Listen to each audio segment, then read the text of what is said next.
எனக்கு தந்திருக்கிற தலைப்பு என்னவென்று சொன்னால், நபி வழி நடந்தால் நரகமில்லை. நம்ம நபிகள் நாயகம் ஸல்லல்லாஹு அலைஹி வஸல்லம் அவங்களுடைய வழியில் நடந்தால் நரகத்திற்கு போகாமல் நம்மை காப்பாற்றிக் கொள்ளலாம். இதை சொல்வதற்குத்தான் நபி வழி நடந்தால் நரகமில்லை என்ற தலைப்பு தந்திருக்கிறார்கள். நபி வழி நடந்தால் நரகமில்லை என்ற ஒரு தலைப்பை இந்த சமுதாயத்திலே எதற்காக சொல்ல வேண்டும் என்றால், நம்முடைய மக்கள், முஸ்லிம்கள் என்று சொல்லக்கூடிய நம்முடைய மக்கள் தங்களுடைய மார்க்க அனுஷ்டானங்களில் அதிகமானவைகளை நபி வழிப்படி அவர்கள் செய்வதில்லை. முஸ்லிம்களாக இருக்கிறார்கள், அல்லாஹ்வை நம்புகிறேன் என்கிறார்கள், நபியை மதிக்கிறேன் என்கிறார்கள். அவங்க வாழ்க்கை நபியுடைய வழிமுறையில் இருக்கிறதா என்றால் பட்டியல் போட்டோம் என்று சொன்னால், நபிகள் நாயகத்துடைய வாழ்க்கைக்கும் இன்றைய தமிழக முஸ்லிம் மக்களுடைய வாழ்க்கைக்கும் எந்த சம்பந்தமே இல்லை. அந்த அளவுக்கு ரொம்ப தொலைவில் இருக்கிறார்கள். நபிகள் நாயகம் ஸல்லல்லாஹு அலைஹி வஸல்லம் உடைய வழிகாட்டுதலில் இருந்து வெகு தொலைவிலே இந்த சமுதாயம் நின்று கொண்டிருக்கிறது. அவங்க நபி வழியில் செல்லாமல் நரகத்தை நோக்கி அவங்களுடைய பயணத்தை தொடர்ந்து கொண்டிருக்கிறார்கள். அதை தெளிவுபடுத்துவதற்குத்தான் இந்த சமுதாயத்தில் இந்த தலைப்பு தந்திருக்கிறார்கள். அப்போ உங்களுக்கு ஒரு சந்தேகம் வரும், நபி வழி நடந்தால் நரகமில்லை என்று சொல்கிறீர்கள், நாங்கள் செல்வது நபி வழி இல்லை என்று எப்படி நீங்கள் சொல்லலாம்? எங்களுக்கு இந்த மார்க்கத்தை எங்களுடைய முன்னோர்கள் சொன்னார்கள், அந்த முன்னோர்களுக்கு அவங்களுடைய முன்னோர்கள் சொன்னார்கள், அந்த முன்னோர்களுக்கு அவங்களுடைய முன்னோர்கள் சொன்னார்கள். இப்படியே போனால் நபிகள் நாயகம் வரைக்கும் இது போய் சேரும். நாங்கள் இஸ்லாம் என்று எதை கடைபிடிக்கிறோமோ அதை எங்க அப்பன் பாட்டன் எங்களுக்கு சொன்னார்கள். எங்க அப்பன் பாட்டன் அவனா உண்டாக்கிய சொன்னா இல்ல, அவர்களுக்கு அவர்களுடைய அப்பன் பாட்டன்மார்கள் சொல்லிக் கொடுத்தார்கள். இப்படியே போய்கொண்டே இருந்தால் 14 நூற்றாண்டுகளுக்கு முன்னால் போனால் நாங்கள் செய்யறதெல்லாம் எங்கே இருந்து வந்திருக்கேன்? நபிகள் நாயகத்தினுடைய வழிமுறை தான். அப்ப நபிகள் நாயகத்தினுடைய வழிமுறையை நபித்தோழர்கள் கடைபிடித்தார்கள், அவங்களிடமிருந்து அடுத்த தலைமுறை கடைபிடித்தார்கள், அவங்களிடமிருந்து அடுத்த தலைமுறை கடைபிடித்தார்கள். இப்படியே வாழையடி வாழையாக சங்கிலி தொடராக எங்களுடைய சடங்குகளும் சம்பிரதாயங்களும் வணக்க வழிபாடுகளும் இருக்கின்றன. இதுதான் நபி வழி. மக்கள் நினைக்கிறார்கள், அவங்க எதை மார்க்கம் என்று செய்து கொண்டிருக்கிறார்களோ அதுதான் நபி வழி என்று நினைக்கிறார்கள். எதை வச்சு நினைக்கிறார்கள்? நம்முடைய முன்னோர்கள் நபியின் மூலமாக வழி வழியாக சொல்லித்தரப்பட்ட விஷயங்களைத்தான் பின்பற்றுகிறோமே தவிர நம்மளா இஷ்டத்துக்கு உண்டாக்கி பின்பற்றவில்லை. நம்ம செய்கிற எல்லாமே நபி வழிதான். அப்படி நினைத்து கொண்டுதான் இன்றைய முஸ்லிம் சமுதாயத்தில் உள்ளவர்கள் தங்களுடைய வழிமுறைகளை உறுதியாக நம்பிக்கொண்டிருக்கிறார்கள். அது தவறு என்று சொன்னால் கோபப்படுகிறார்கள். நீங்கள் செய்வது நபி வழி இல்லை, இப்படி செய்யக்கூடாது என்று சொன்னால் அவங்களுக்கு தாங்க முடியாத ஆத்திரம் வருகிறது. ஏன் ஆத்திரம் வருது? நாங்கள் நபி வழியிலான இருக்கிறோம், நபி வழியாகத்தான வழி வழியாக எங்களுக்கு இந்த மார்க்கம் கிடைத்திருக்கிறது அப்படின்னு சொல்லுகிறார்கள். அப்ப முதல்ல இது சரியான்னு நீங்க பார்க்கணும். இப்படி நம்ம நினைக்கிறோமே, நம்ம செய்யறது வழி வழியாக நபிகள் நாயகம் செய்த காரியங்கள் தான் நமக்கு சேர்ந்திருக்கின்றன, அதைத்தான் மார்க்கம் என்று நம்ம கடைபிடிக்கிறோம் அப்படி நம்புறீங்கல்ல, அது சரியா? அந்த நம்பிக்கைக்கு அடிப்படை இருக்கிறதா, அதுல உண்மை இருக்கிறதா என்றால் அதுல அறவே உண்மை கிடையாது. இதை புரிந்து கொள்வதாக இருந்தால், நபிகள் நாயகம் ஸல்லல்லாஹு அலைஹி வஸல்லம் அவர்கள் அல்லாஹ்வுடைய தூதராக நியமிக்கப்பட்டார்களே 1400 வருஷத்துக்கு முன்னாடி, அந்த காலத்துக்கு போங்க. 1400 ஆண்டுகளுக்கு முன்னால் நபிகள் நாயகம் ஸல்லல்லாஹு அலைஹி வஸல்லம் அவர்கள் தமது சொந்த ஊர் மக்களிடத்திலே அல்லாஹ்வுடைய தூதர் என்று தன்னை அறிமுகப்படுத்தினார்கள். அந்த மக்கள் எப்படிப்பட்டவர்களாக இருந்தார்கள்? எந்த மக்களை நபிகள் நாயகம் ஸல்லல்லாஹு அலைஹி வஸல்லம் சந்தித்தார்களோ அந்த மக்கள் சிலைகளை வணங்கக்கூடியவர்களாக இருந்தார்கள், எல்லா விதமான மூட நம்பிக்கைகளையும் செய்யக்கூடியவர்களாக இருந்தார்கள், கேவலமான காரியங்களை எல்லாம் மார்க்கத்தின் பெயரால் செய்யக்கூடியவர்களாக இருந்தார்கள்.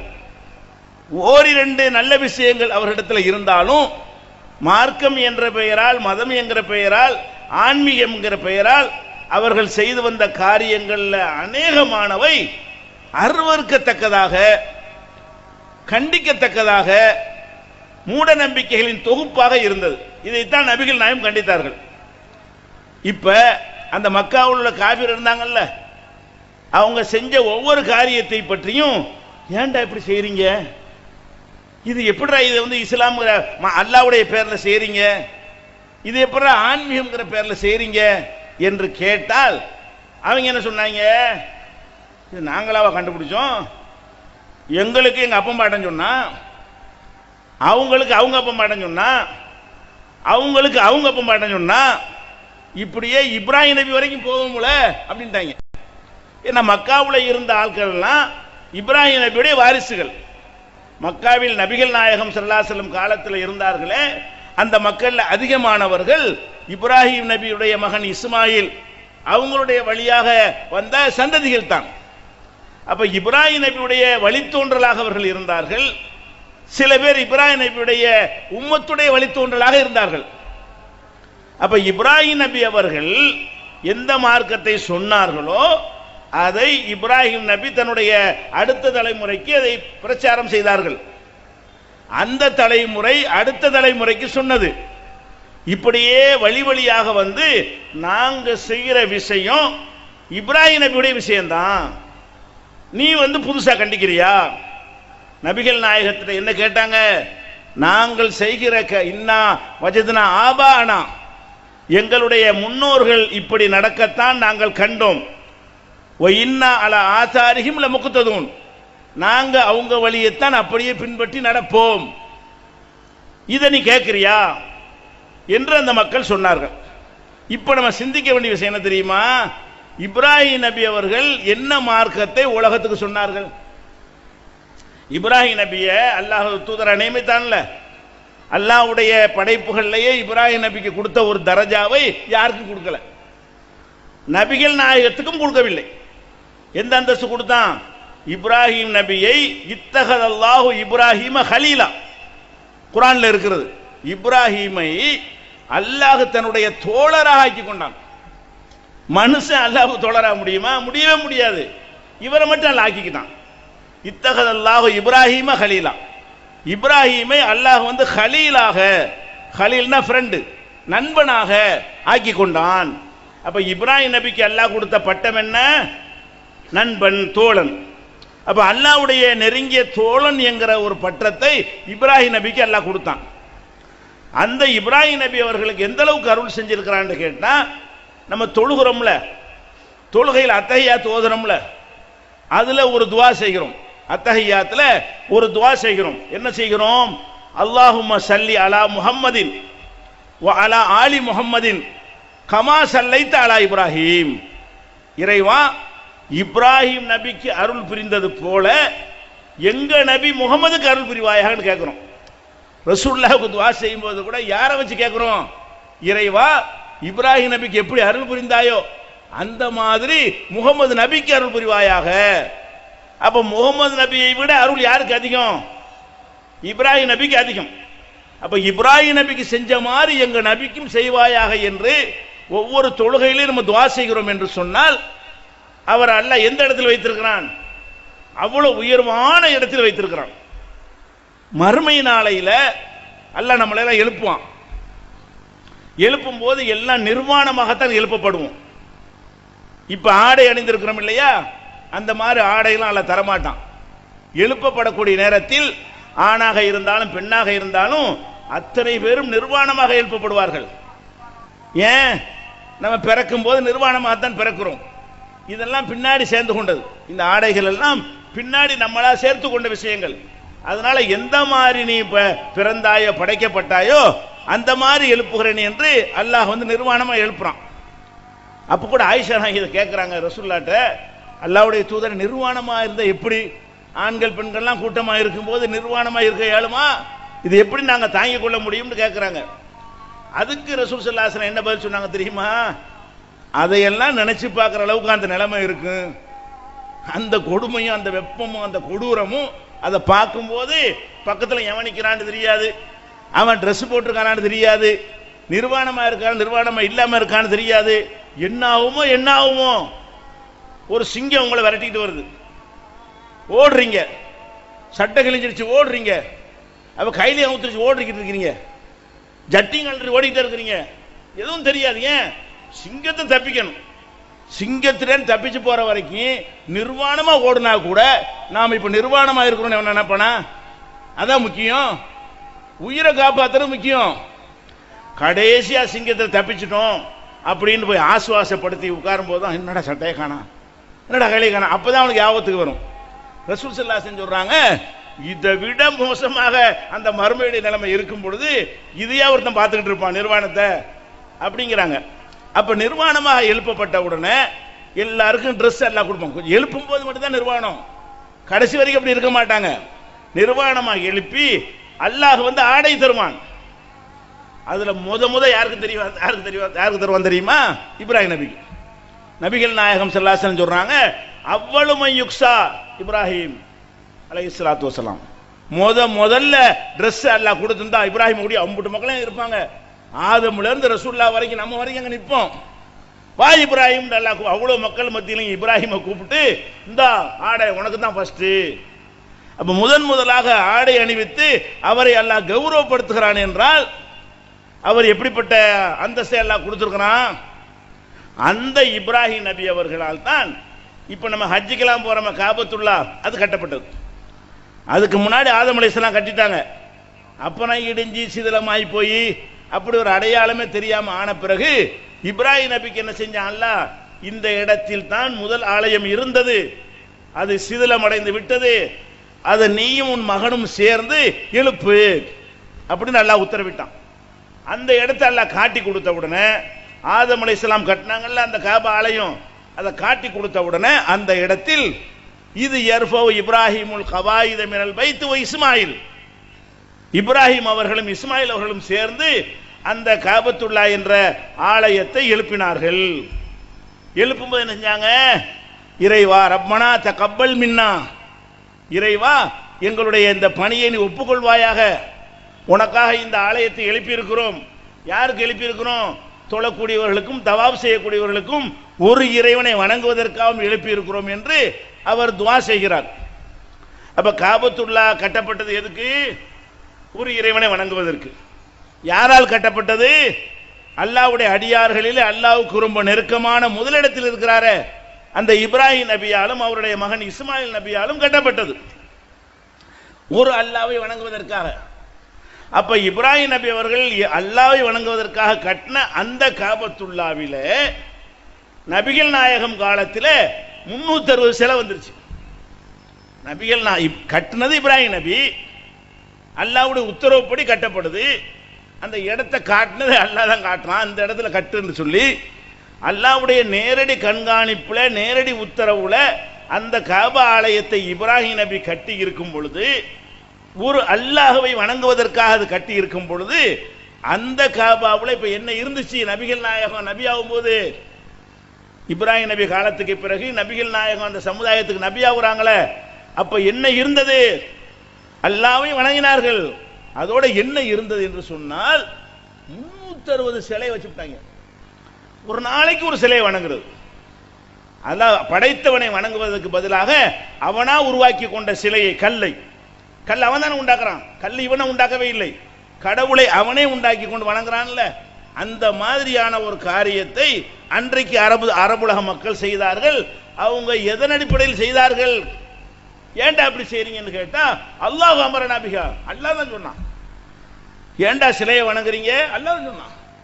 ஏன்டா காபத்துல்லாவை நிர்வாணமா தவாப் செய்றீங்க? காபாவை தவாப் செய்வான்ல, எப்படி செய்வான்? மற்ற நேரத்தில் ட்ரெஸ் போட்டிருப்பான், காபாவை சுத்தும் போது மட்டும் அவுத்து போட்டுவான், நிர்வாணமா தவாப் செய்வான். ஏன் இப்படி செய்யற? இப்படித்தான் அல்லாஹ் கட்டளையிட்டு இருக்கிறான். உனக்கு உன்ட கட்டளையிட்டானா? இப்படிதான் அத்தா சொன்னாரு. உங்க அத்தாக்கு அல்லாஹ் நேரடியாக சொன்னா, அவருக்கு தாத்தா சொன்னாரு, அவருக்கு அவர் குழு தாத்தா சொன்னாரு. இப்படியே போகுதுல இப்ராஹிம் நபி வரைக்கும் அப்படிங்கிறாங்க.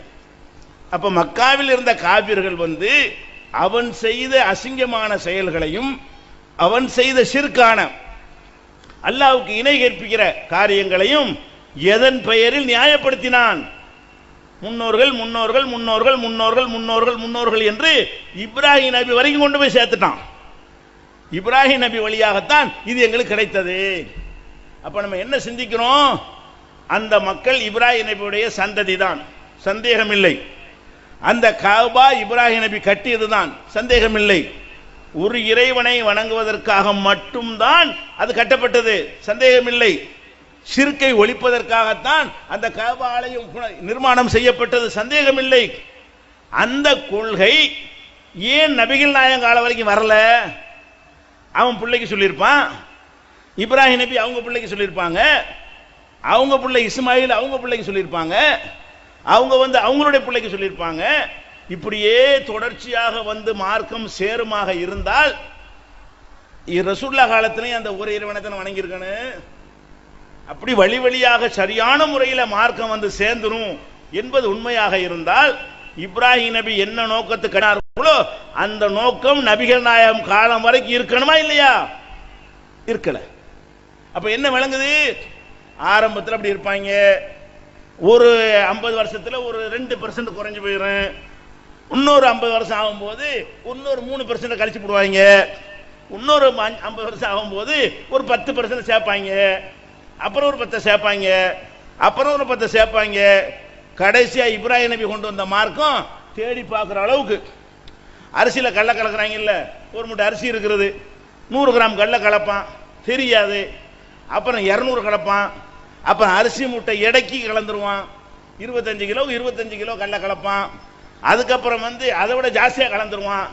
கடைசியில் பார்த்தா 200 கிலோவில் 175 கிலோ கல் இருக்கும், 25 கிலோ தான் அரிசி இருக்கும். அரிசியை பொறுக்கி எடுக்க முடியுமா? அப்படி ஆகிவிட்டாங்க. இப்ராஹிம் நபி கொண்டு வந்த மார்க்கத்தில், மார்க்கம்ங்கிற அரிசியில கொஞ்சம் கல்லை சேர்த்து, அடுத்து அவன் பங்குக்கு கொஞ்சம் கல்லை சேர்த்து, அடுத்து அவன் பங்குக்கு கொஞ்சம் கல்லை சேர்த்து, இப்படியே சேர்த்து சேர்த்து சேர்த்து வந்தா என்னவாச்சு? கடைசியில் இப்ராஹிம் காணாம். இப்ராஹிம் நபி கொண்டு வந்து எங்கே காணாம்? அதை விட மற்ற விஷயங்கள் அப்படி ஜாஸ்தியாக மூழ்கி விட்டது. எந்த அளவுக்கு என்றால் நபிகள் நாயகம் ஸல்லல்லாஹு சொன்னாங்க, ஹம்சும் மினல் ஃபித்ரா, 5 காரியங்கள் தான் இப்ராஹிம் நபி இதில் மிச்சமா இருக்குது, அம்புட்டை அழிச்சுட்டாங்க. இப்ராஹிம் நபியுடைய வழிமுறையில் இவங்க இப்ப செஞ்சுட்டு இருக்காங்க மக்காவில் உள்ள காபிரு, இதுல எது மிச்சமா இருக்குன்னா 5 விஷயம் மிச்சமா இருக்குது. என்ன மிச்சமா இருக்குது? சுன்னத்து பண்ணி போறாங்க கரெக்டா. பல் துளக்கிறது அரபியத்தில் இருந்துச்சு, அது கரெக்ட், இப்ராஹிம் நபி செஞ்ச மாதிரி செஞ்சாங்க. நகம் வெட்டுவாங்க, இந்த மாதிரியான அக்குள் முடிகள்லாம் நீக்கிறது, இந்த மாதிரி ஒரு 5 விஷயம்தான் இப்ராஹிம் நபிட்ட இருந்து அப்படியே மிச்சமா வந்திருக்கே தவிர, அது இயற்கையான முறையில் அப்படி தொடர்ச்சியா வந்து கொண்டிருக்கே தவிர டோட்டலா மாத்திவிட்டானுவ. அப்ப நம்ம சிந்திச்சு பார்க்க வேண்டும். இப்ராஹிம் நபி மூலமாக உருவாக்கப்பட்ட அறிமுகப்படுத்தின இந்த மார்க்கத்தில் அவங்களுடைய வழித்தோன்றர்கள் மத்தியில் சேரும் பொழுது அதே வடிவத்தில் வந்ததா? இல்ல. இது வந்தது ஒரு வதந்தி சொல்லுவாங்க. வதந்தி எப்படி பரவும் என்பதற்கு, ஒரு கூட்டு பைய கண்ணு தெரியாதவன் அவன்கிட்ட குழந்தை பால் குடிச்சு செத்து போச்சு அப்படின்னு, பாலுண்டா என்னன்னு கேட்கறான். கூட்டு போய் தானே அவன், பாலுண்டா வெள்ளையா இருக்கும். வெள்ளண்டா என்ன? வெள்ளன்னா கொக்கு மாதிரி இருக்கும். கொக்கு அவனுக்கு தெரியாது, கூட்டு போயிருக்கு. கொக்குண்டா என்ன? அவன் கையை பிடிச்சி இப்படி காட்டி இப்படி இருக்குன்றான். இத்தாசண்டி பொருள் வாய்க்குள்ள போன செத்தான போகும் குழந்தை. பால் குடிச்சு குழந்தை செத்து போச்சுங்கிறத விளக்கிக்கிட்டே வந்தா கடைசியில் இந்த மாதிரி இப்படி ஆயிரும். இதான் பால், இதான் பால், இந்த மாதிரி ஆகிவிட்டானு மார்க்கத்தை. மார்க் என்னவாயிடுச்சு? ஒவ்வொருத்தன் அப்படி கடந்து கடந்து கடந்து கடந்து கடந்து போகும்போது கை காது மூக்கெல்லாம் வச்சிருவானுவோம். அதெல்லாம் வச்சு கிச்சு பார்த்து வேற ஒரு விஷயமாக போய் சேர்ந்து விடும். அப்ப இப்ராஹிம் நபி அவர்களுடைய மார்க்கம் அதே வடிவத்தில் ரசூல்லா காலத்தில் இருந்திருக்குமே, ஆனால் ரசூல்லா தேவையே இல்லை. எதுக்கு அவ்வளவு அனுப்புன? ரசூல் ஸல்லல்லாஹு அலைஹி வஸல்லம் எதுக்கு அனுப்புன? இப்ராஹிம் நபி மார்க்கத்தை புதுப்பிக்கத்தான் நல்லா அனுப்புனான். ரசூலுல்லாஹ்க்கு போட்ட கட்டளை என்ன? இத்தபி மில்லத்த இப்ராஹிம் ஹனீஃபா, நபியே இப்ராஹிம் மார்க்கத்தை பின்பற்றுங்கறான். அப்ப என்ன அர்த்தம்? இப்ராஹிமுடைய வழித்தோன்றல்கள் இப்ராஹிம் நபி மார்க்கத்தில் இல்ல, புது மார்க்கத்தை ரசூலுல்லாஹ் கொண்டு வரவில்லை. அந்த மக்கள்கிட்ட சொல்லும் குர்ஆனை எடுத்து பார்த்தீங்கன்னா இந்த விஷயத்தை பல இடங்கள் எல்லாம் சொல்றான். இத்தபி மில்லத்த இப்ராஹிம் ஹனீஃபா, இப்ராஹிமுடைய மார்க்கத்தை நீங்கள் எல்லாரும் பின்பற்றுங்கள். இப்ராஹிம் எந்த ஓரிரை கொள்கைக்கு பாடுபட்டார்களோ, இறைவனை மாத்திரம் வணங்குவதிலே உறுதியை கடைபிடித்தார்களோ, அந்த வழிமுறையை நபியை நீங்கள் பின்பற்றுங்கள், உம்மத்துகளை நீங்களும் பின்பற்றுங்கள். எந்த அளவுக்கு என்றால், இன்னி ஜாயிலுக்கல் இன்னாசி இமாமா, இப்ராஹிமே உன்னை மனித குலத்துக்கு நான் இமாமாக்கி விட்டேன்கிறான் அல்லாஹ். இப்ராஹிம் நபியே அகில உலக தௌஹீத் இமாம், அகில உலகத்திற்கு உன்னை இமாமாக்கி விட்டேன் அல்லாஹ் சொன்னானே. அதன் அடிப்படையில் இப்ராஹிம் நபியை பின்பற்றுவதை சொல்லத்தான் நபிகள் நாயகம் வந்தார்கள். யாரிடத்துல சொன்னார்கள்? இப்ராஹிம் நபியுடைய சந்ததிகள்கிட்ட சொன்னார்கள். இப்ராஹிம் நபியுடைய உம்மத்து என்று சொல்லிக்கொண்டு இல்லாதெல்லாம் செய்தார்களே, அவங்ககிட்ட போய் சொன்னார்கள், உங்களுக்கு இப்ராஹிமுடைய மார்க்கம் சரியா வந்து சேரல. அங்கங்க என்ன செஞ்சாங்க? கலந்து கலந்து ஒண்ணுமில்லாம ஆக்கிவிட்டாங்க. அப்ப இப்ராஹிம் நபி உண்டாக்குன ஒரு மார்க்கம் முதல் ஆலயத்தில் ஒரு 360 சிலை வைக்கும் அளவுக்கு மாறும் என்று சொன்னால், நபிகள் நாயகம் உண்டாக்குன கொண்டு வந்த மார்க்கம் அப்படி வந்து சேர்ந்துருமா உங்களுக்கு? அது மாறின மாதிரி இது மாறலாம்லங்க. இப்ராஹிம் நபி உம்மத்துகள் வந்து எப்படி ஒருத்தனா மாத்தி மாத்தி மாத்தி மாத்தி மாத்தி மாத்தி வேற மார்க்கத்தை கொண்டு வந்து இப்ராஹிம் நபி பேர்ல பயன்படுத்தினானோ, அந்த மாதிரி தான் நபிகள் நாயகம் ஒன்று சொன்னார்கள். அது அப்படியே அடுத்த தலைமுறைக்கு வரவில்லை. கொஞ்சம் கூட்டினா கொஞ்சம் குறைச்சிக்கிட்டான். அடுத்த தலைமுறைக்கு அப்படி வரவில்லை, அதுல கொஞ்சம் கூட்டி குறைச்சான். அடுத்த தலைமுறைக்கு அப்படி வரவில்லை, கூட்டினா குறைச்சான். இப்படியே தலைமுறை தலைமுறையா 1400 வருஷம் கடந்து வரும் பொழுது பார்த்தா தேட வேண்டி இருக்கிறது. எப்படி மக்கா காபிர்கள்ட்ட இப்ராஹிம் நபியுடைய வழிமுறை இருக்குதான்னு தேட வேண்டி இருந்ததோ, அந்த மாதிரி இன்றைக்கு வாழுகிற முஸ்லிம்கள்ட்ட போய் பார்த்தோம்னா முகமது ரசூலுல்லாஹ்ங்கறாங்க, முகமதே காணா, ஒண்ணுமே முகமது நபி சொன்ன மாதிரி இல்லை. இவங்களுடைய தொழுகை, இபாதத்து, வணக்கம், கொள்கை, கோட்பாடு எதுவுமே முகமது நபிக்கு சம்பந்தம் இல்லை என்கிற அளவுக்கு மாறி இருக்கிறார்கள். சில விஷயங்கள் வரும், இதுவரை அப்படி எல்லாம் அழிச்சிட முடியாது. சில விஷயங்கள் அப்படி வந்து சேர்ந்து இருக்கிறது. உதாரணமா 5 வேளை தொழுகை, எல்லாருக்கும் 5 வேளை தானே? தௌஹீத் ஜமாத் 5 வேளை தானேங்க? சுன்னத் ஜமாத்துக்கு 5 வேளை தானே? 72 கூட்டத்துக்கும் 5 வேளை தானே? அது கரெக்டாக வந்திருக்குது. 5 வேளை தொழுகைங்கிறது ஒரே மாதிரியா வந்திருக்கு, எல்லாத்துக்கும் வந்துருச்சு. சில விஷயங்கள் கரெக்டாக வந்து சேர்ந்துருச்சு. லோஹருக்கு 4, அசருக்கு 4, இஷாவுக்கு 4, மகரிபுக்கு 3, சுபுக்கு 2, அந்த ரக்காத் கரெக்டாக வந்துருச்சா? நமக்கு அது அவனுக்கு அதானே, எல்லாருக்கும் அதானே. சில விஷயங்கள் கரெக்டாக வந்திருக்கிறது. எது கரெக்டாக வந்திருக்கிறதோ அதை எடுத்துக்கிற வேண்டியதுதான். எல்லாம் கரெக்டாக வந்திருக்குதா? நம்ம செய்கிற அனைத்தும் அப்படியே சரியான முறையில் கடத்தப்பட்டு வந்திருக்கிறதா? வரல, வராது. அப்படி வரும் என்று நம்புவது மடத்தனம். அதுக்குத்தான் அல்லாஹ் திருக்குறான்ல இதை வார்த்தை கேட்கிறான்னு செய்யறான். உங்கள் முன்னோர்கள் அவ்வளவுக்கான ஆபாவும் லா யாக்கிலுன செய்யன் வலாயகத்ததும், அல்லாஹ் அருளியதை நோக்கி வாருங்கள், ரசூலை நோக்கி வாருங்கள் என்று இவர்களுக்கு சொல்லப்பட்டால் என்ன சொல்றாங்க? எங்கள் முன்னோர்கள் வழியைத்தான் பின்பற்றுவோம் என்கிறார்கள். அதுக்கு அல்லாஹ் ஆன்சர் பண்றான், அவ்வளவுக்கான ஆபாவும், இவங்களுடைய முன்னோர்கள் லா யாக்கிலுன செய்யன் வலாயகத்ததும், ஒன்றையும் விளங்காமல் இருந்தாலும் நேர்வழி பெறாமல் இருந்தாலும் அவங்களை பின்பற்றுவீங்களா? உங்க முன்னோரை பின்பற்றிக்க, நேரு வழியில இருந்தாரான்னு பார்த்து பின்பற்று. முன்னோர்களை பின்பற்றிக்க, அறிவோட செயல்பட்டாரான்னு பார்த்து பின்பற்று. லோகர் 4 ரக்காத்தா பின்பற்றிட்டு போ, கரெக்டா சொல்லியிருக்காரு. 5 வேளை தொழுகையா கரெக்டா சொல்லியிருக்காரு. ரமலான்ல நோன்பு, ஷாபான்ல நோன்புக்கு சொல்லல, கரெக்டா சொல்லியிருக்காரு. அப்ப உங்களுடைய முன்னோர்கள் லா யாக்கிலுன செய்யன், ஒன்றையும் விளங்காமல் இருந்தால், வலா யஹ்ததுன், நேர்வழி பெறாமல் இருந்தால் அப்பவும் பின்பற்ற போறீங்களா? அப்ப மேட்ரு என்ன? முன்னோர்களுடைய வழியாக நமக்கு மார்க்கம் வறுமையானால் நம்ம சிந்திக்கணும். என்ன சிந்திக்கணும்? இது கரெக்டா வந்திருக்குதா? நம்ம செய்யற விஷயம் வந்து நபி தேர்ந்து தான் வந்ததா, இடையில கலந்து விட்டதா?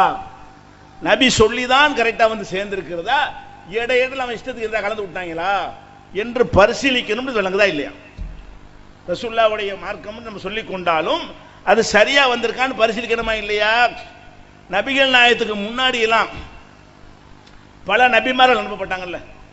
எதுக்கு பல நபி அனுப்பணும்? ஒரு நபி அல்லாஹ் அனுப்புறான், அவர் நேர் வழியை காட்டியிருப்பாரு, அவர் பிள்ளைகளுக்கு சொல்லுவாரு, அவர் அவர் பிள்ளைக்கு சொல்லுவாரு, அவர் அவர் பிள்ளைக்கு சொல்லுவாரு, கரெக்டா தான் வரும். அப்படின்னா வேற நபி ஏன் வரணும்? நபி அல்ல ஏன் தொடர்ச்சி அனுப்புறான்? நபிமார்களை தொடர்ச்சியா அனுப்புவது உங்களுக்கு என்ன செய்தியை சொல்கிறது? முந்தி சொன்ன நபியுடைய வழியை மாத்திட்டான். எதனால வேற நபி வர வேண்டி இருக்கிறது? இல்லாட்டி ஆதமே போதுமே. ஆதமுக்கு மேல ஒரு ஜீனியஸா? நம்ம அத்தா ஆதம் இருக்காரு பாவா, அவருக்கு மேல ஒரு அறிவாளியா? எல்லாத்தையும் கற்றுக் கொடுத்தான். அல்ல அல்லம ஆதம் அல்ல அஸ்மா குல்லஹா, ஆதமுக்கு அத்தனை விஷயங்களும் அல்லாஹ் கற்றுக் கொடுத்து விட்டான். அப்படிப்பட்டவரை அல்லாஹ் தூதரா இறக்குறான்ல. இறக்கும் போது என்ன சொன்னான்? இம்மா யாத்தி என்னக்கும் மின்னி ஹுதன், என்னிடமிருந்து உனக்கு நேர்வழி வரும். அல்லாஹ் சொல்றான். ஆதம் அலைஹிஸ்ஸலாம் தப்பு செஞ்ச உடனே கீழே போண்டான்ல, கீழே இறக்கும் போது ஆதம் நபிக்கு அல்லாஹ் சொல்லுகிறான், இம்மா யாத்தி என்னக்கும் மின்னி ஹுதன், என்னிடமிருந்து உனக்கு நேர்வழி வரும். ஃபமன் தபிய ஹுதாய ஃபலா ஹௌஃபுன் அலைஹிம் வலா ஹும் யஹ்சனூன், என்னுடைய அந்த நேர்வழியை பின்பற்றி நடந்தால் அவருக்கு பயமும் இல்லை கவலையும் இல்லைன்னு அல்லாஹ் சொல்றான். அப்ப அல்லாஹ்ட்டிருந்து ஆதம் நபிக்கு நேர்வழி வந்தது. ஆதம் நபி அவர் பிள்ளைக்கு சொல்லியிருப்பார்ல, அந்த பிள்ளை அவர் பிள்ளைக்கு சொல்லியிருப்பார்ல, இப்படியே கடைசி வரைக்கும் வந்திருக்கலாமே. இடையில நபி அனுப்புறான் அல்லாஹ். ஆதமுடைய சந்ததிகளுக்கு ஒவ்வொரு காலகட்டத்திலையும் ஒரு நபி அனுப்புறான். நபி அனுப்பி என்ன சொல்றான்? உங்க ஆதம் ஒளி உங்கள்கிட்ட இல்ல, ஆதமுக்கு கொடுத்தெல்லாம் மாற்றிவிட்டானுவ, சரியான முறையில் உங்களுக்கு வந்து சேரல, அதனால் அல்லாஹ் என்னைய தூதராக்கி இருக்கிறான், இதுதான் அல்லாஹ்வுடைய வழின்னு ஒரு நபி சொல்றாரு. அப்ப இவ்வளவு நபிமார்கள் வந்தது உங்களுக்கு சொல்லுகிற செய்தி என்ன? ஒரு நபி சொன்ன போதனை பாதுகாக்கப்பட்டு இருந்தால் அடுத்த நபிக்கு என்ன வேலை? அந்த நபி எல்லாம் ஒரே விஷயத்தை சொல்ல போறாங்க, எல்லா நபி அல்லாஹ் வணங்க சொல்ல போறாங்க, எல்லா நபி இறைவனுடைய சட்டங்களை மக்களுக்கு சொல்ல போறாங்க. அந்த ஒரு நபியின் மூலமாக வழங்கப்பட்ட சட்டம் தொடர்ச்சியாக பாதுகாக்கப்படும் என்று இருந்தால், ஒவ்வொரு சந்ததிகளுக்கும் அந்த மார்க்கம் அப்படியே வருமாக இருந்தால் இன்னொரு நபி தேவையா? பல நபிமார்களை இதுக்கு அனுப்புறான். அடி உத வாங்கி சும்மா அனுப்பு, நபிமார் அனுப்பு சும்மா சின்ன விஷயமா? ஒவ்வொரு நபி அனுப்பும் போது அடிச்சு பின்னுனாங்க, கொலையும் பண்ணுனாங்க, நாடு கடத்தினாங்க, ஊரை விட்டு விலக்கி வச்சாங்க, பலவிதமான துன்பங்களுக்கு உள்ளாக்குனாங்க. அவ்வளவு சேஞ்சா இருந்திருக்கு. இந்த நபி வந்து சொன்னதற்கும் அந்த மக்கள் சொன்னதற்கும் எந்த சம்பந்தமும் இல்லை. ஓரளவு நெருக்கமா வந்து அடிச்சிருப்பானா? அதையே சொல்லியிருந்தா உதச்சிருப்பானா? அதையே சொல்லியிருந்தா நாடு கடத்திருப்பானா? நபி சொல்றாரு, அடே நீங்க நபியுடைய முந்தைய நபியுடைய மாத்தி விட்டீங்கடா. எப்படி மாத்தி விட்டீங்க? மொத்தமா மாத்தி விட்டீங்க. கோபம் அவனுக்கு, எங்களுடைய வழிமுறையெல்லாம் மாத்திருக்க வந்துட்டியா அப்படின்னு சொல்லிட்டு அடிச்சாங்க. இவ்வளவு வெறுப்பும் கோபமும் நபிமார்கள் மீது அந்த மக்களுக்கு வருமாக இருந்தால், அப்ப நபிமார்கள் என்னத்தை சொன்னார்கள்? அந்த மக்கள்கிட்ட உள்ள அத்தனையும் எதிர்த்தார்கள். அப்ப அந்த மக்கள்கிட்ட உள்ள அத்தனையும் என்ன இருக்கு? மாறி இருக்குது. அப்ப முந்தைய நபி சொன்ன வழிமுறையை மாத்திட்டாங்க. அப்ப இவ்வளவு நபிமார்கள் அனுப்பப்பட்டது நமக்கு சொல்ற ஒரே செய்தி என்ன? அல்லாஹ்வுடைய மார்க்கம் வழி வழியாக சரியாக வந்து சேராது. மாறித்தான் வரும், கூடித்தான் வரும், குறைந்துதான் வரும், சிதைக்கப்பட்டுத்தான் வரும். சிலது சரியாக வந்து சேரும், சிலது சரியாக வந்து சேராது. அப்ப இப்படி வருமாக இருந்தால் அந்த காலத்துல ஒரு நபிக்கு அப்புறம் வேற ஒரு நபியை அனுப்பி எல்லாம் கரெக்ட் பண்ணிடுவான். நம்ம என்ன செய்யறது? இப்ப நபி அனுப்பினால 1400 வருஷம் நபி யாரா வந்தாங்களா? நபிகள் நாயகம் மரணித்த பிறகு 13 நூற்றாண்டுக்கு முன் நபி வந்தாங்களா? 12 நூற்றாண்டுக்கு முன் நபி வந்தாங்களா? 1000 வருஷத்துக்கு பிறகு நபி யாரா வந்தாங்களா? 500 வருஷத்துக்கு முன்னாடி நபி வந்தாங்களா? போன நூற்றாண்டுல யாரா வந்தாங்களா? இப்ப யாரா வந்தாங்களா? இனி யாரா வருவாங்களா? வரமாட்டாங்க. அப்ப நபிகள் நாயகத்தை எல்லாம் அனுப்பிட்டான்னு சொன்னா இதில் மாற்றம் ஏற்பட்டால் என்ன செய்வது? அதுக்கு முந்தி மாற்றம் ஏற்பட்டால் நபி பார்த்துக்கிடுவாங்க. நபிகள் நாயகம் காலத்திற்கு முன்னாடி ஒரு சமுதாயம் நபியுடைய போதனையை புறக்கணித்து விட்டு இஷ்டத்திற்கு நடக்க ஆரம்பித்தார்களே, ஆனால் அவர்களை திருத்த வேற நபி வருவார். அவர் அல்லாஹ்வுடைய கண்காணிப்பில் இருந்து சரியாக அந்த மக்களை வழிநடத்துவார். அது இப்ப இல்ல, இந்த மாதிரியான வாய்ப்பு இல்ல, நமக்கு கிடையாது. அப்ப நபிகள் நாயகம் அவர்கள் சொன்ன விஷயம்தான் நமக்கு வந்திருக்குதா? சொல்லாததும் வந்திருக்கிறதா? சொன்னதெல்லாம் நீங்கி விட்டதா? நீங்காமலும் இருக்கிறதா? இப்படின்னு கண்டுபிடிச்சா தானே ஃபில்டர் பண்ண முடியும். அதுக்கு அல்லாஹ் என்ன பண்ணிவிட்டான்னு சொன்னா, நபி அனுப்ப மாட்டான்ல, அதுக்கு அல்லாஹ் ஒரு கேரண்டி தரணும். நபி அனுப்பாட்டி என்னப்பா, நபி கொண்டு வந்தார்ல, அதை பாதுகாத்து வச்சிருக்கிறேன். இன்னா நஹ்னு நஸல்னா திக்ர வ இன்னா லஹு லஹாஃபிதூன்.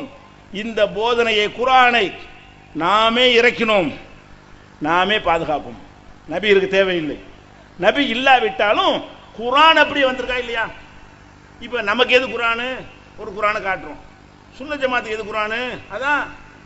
அமெரிக்காக்காரனுக்கு எது குர்ஆன்? அதான் குர்ஆன். போன நூற்றாண்டுக்கு எது குர்ஆன்? அதான் குர்ஆன். சவுதிக்கு எது? அதான் குர்ஆன். ஒரு 1000 வருஷத்துக்கு முந்தைய இதான் குர்ஆன். அப்ப குர்ஆனை அல்லாஹ் இறக்குனானே, அந்த குர்ஆனை 14 நூற்றாண்டாக அப்படியே கொண்டாந்து அல்லாஹ் சேர்க்கிறான். என்னென்னத்தையே மாத்தினானுவோ, குர்ஆனை மாத்த முடியல. எவ்வளவோ சீர்கட்டு சிற்கே வச்சு இஸ்லாத்தில் நுழைச்சிட்டாங்க. அல்லாஹ் வணங்குற மார்க்கத்தில் கபூர் வணக்கத்தையும் சிலை வணக்கத்தையும் கூட கொண்டு நுழைத்தார்கள். படத்தை வைத்து வணங்கினார்கள். அப்படியெல்லாம் செய்த இந்த சமுதாயத்தில் உள்ள நம்ம முப்பாட்டன்மார்கள் குர்ஆனை மாத்தல. வேற குர்ஆனை தந்திருக்கலாம்ல.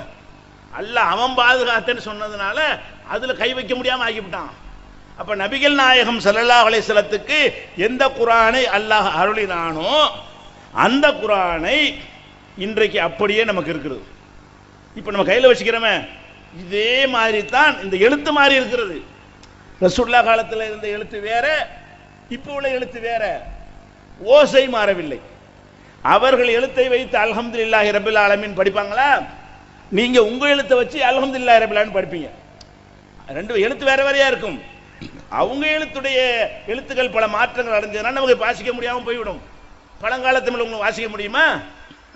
திருக்குறள் இருக்கு, இப்போ ஒரு சைஸா எழுதி வச்சுக்கிறான், வாசிக்கிறீங்க. இதே திருக்குறள் திருக்குறள் வள்ளுவர் காலத்தில் எழுதினார்ல, அது இருக்குது இன்னமும். தஞ்சாவூருக்கு போனீங்கன்னா சரஸ்வதி மஹால்னு ஒன்று இருக்குது. அதில் ஒரு பெரிய நூலகம் இருக்குது. அதில் போய் பார்த்தீங்கன்னா வள்ளுவருடைய திருக்குறளை வச்சிருக்கிறான். கண்ணாடி பெட்டில் விரிச்சு வச்சிருப்பான். ஊத்து ஊத்து பார்த்தா நமக்கு வழங்காது, நம்ம பாஷையே இருக்காது. அது ஏன்? அந்த காலத்து எழுத்து வேற, இந்த காலத்து எழுத்து வேற. ஆனால் அந்த காலத்து எழுத்தை அறிந்தவர்கள் இருப்பார்கள், அவர்களை வாசிக்க சொன்னா அகர முதல எழுத்தெல்லாம் வாசிப்பான். நம்மள்ட்ட உள்ள திருக்குறளை வச்சு நம்ம என்ன செய்வோம்? அகர முதல் எழுத்தெல்லாம் வாசிப்போம். அப்ப எழுத்துக்கள் மாறினாலும் அந்த ஓசை மாறக்கூடாது இல்லையா? அந்த மாதிரி குர்ஆனுடைய எழுத்து பல பல மாற்றங்களுக்கு உள்ளாகி வந்திருக்கிறது, அரபி எழுத்து. ஆனால் அந்த உச்சரிப்பு மாறவில்லை. ஏன்னா அல்லாஹ் எழுதி தரல குர்ஆனை, எழுதியாதான் தான். டெய்லி ஒரு பேப்பரா கொடுத்துருப்பாரு ஜிப்ரீல். எழுதி கொண்டது மனுஷனுடைய வேலை. ஓதி காட்டினார் ஜிப்ரீல், ஓதி காட்டினார். அவர் என்ன மாதிரி ஓதி காட்டினாரோ அப்படியே இப்ப நம்ம ஓத முடிகிறது. குர்ஆன் பாதுகாக்கப்பட்டிருக்கிறது.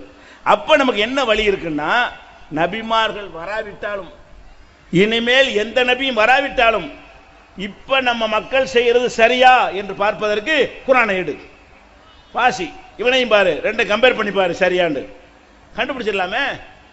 குர்ஆன் பாதுகாக்கப்பட்டிருக்கிற காரணத்தினால் இவர்கள் எது நபி வழியில கரெக்டா இருக்கிற விஷயம், எது நபி வழி இல்லாமல் அவனா சேர்த்துக்கிட்ட விஷயம் அப்படிங்கிறத கண்டுபிடிப்பதற்கு அல்லாஹ் இந்த குர்ஆனை பாதுகாத்து தந்திருக்கிறான்.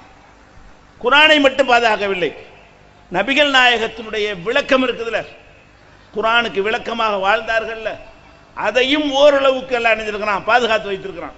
பல பேர் இட்டு கட்டினாலும் கூட கூட விட்டு அடித்தாலும் சரியான செய்தி எது என்று கண்டுபிடித்து அதையும் நம்ம இடத்தில் அல்லாஹ் கொண்டு வந்து சேர்த்து விட்டான். ரசூலுல்லாஹ் எப்படி தொழுதார்கள், பாதுகாக்கப்பட்டிருக்கிறது. ரசூலுல்லாஹ் எப்படி நோன்பு வைத்தார்கள், பாதுகாக்கப்பட்டிருக்கிறது.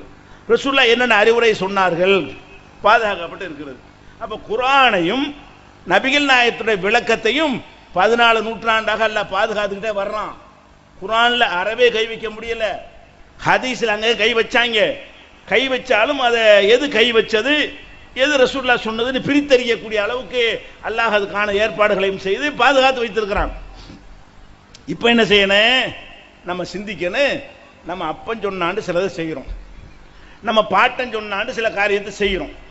இது ரசூலுல்லாஹ் சொன்னதுக்கு மாத்தமா இருக்குது என்று ரெக்கார்டு மூலமா தெரிய வந்தால் நீ என்ன செய்யணும்? இதான் கேள்வி. ரெக்கார்டு மூலமாக தெரிய வருகிறது, இது இல்லையே, நபி சொல்லலையே, நம்மளால செய்கிறோம். இப்போ நம்ம என்ன முடிவு வரணும்? இது இப்ராஹிம் நபி காலத்தில் இப்படி சிலையை வச்சாங்களோ அந்த மாதிரி கொண்டாந்து சேர்த்துக்கிட்டாங்க, தூக்கி எறிஞ்சிருவோம். இன்னும் சொல்ல போனா இந்த முன்னோர் பக்தி இருக்குல்ல, முன்னோர் சொன்னா கேட்கணுங்கிறது, அது மார்க்கத்துக்கு தான் வச்சுக்கிட்டு இருக்காங்க. துன்யாவுக்கு, துன்யா விஷயத்தில் எப்படி இருக்கிறீங்க? உங்க முன்னோர்கள்லாம் குடிசையில் வாழ்ந்தாங்க, சரியா? உங்களை எல்லாம் கோடீஸ்வரன் ஆகிவிட்டான். குடிசையில் இருப்பிய இல்லை, உங்க அத்தா குடிசையில் இருந்தாரு, உங்க தாத்தா குடிசையில், அவன் சோத்துக்கு இல்லாமல் இருந்தான், நானும் இருப்பேன். கேட்குறீங்களா இல்லையா? அப்போ உங்க அத்தா குடிசையில் இருந்தா நீங்க குடிசையில் இருக்க மாட்டீங்க. ஏன்? எது நல்லதுன்னு யோசிப்பீங்க, எது வசதின்னு யோசிப்பீங்க. உங்க அத்தா வந்து மண்ணெண்ணெய் விளக்குல வாழ்ந்திருப்பாரு, உங்க தாத்தா. நீங்க மண்ணெண்ணெய் விளக்குலையா வாழ்றீங்க? மின்சார விளக்கு வேணும் உங்களுக்கு. உங்க தாத்தா பாட்டி காலத்தில் கையினால தான் துணியெல்லாம் துவைச்சாங்க, உங்களுக்கு வாஷிங் மிஷின் வேணும்.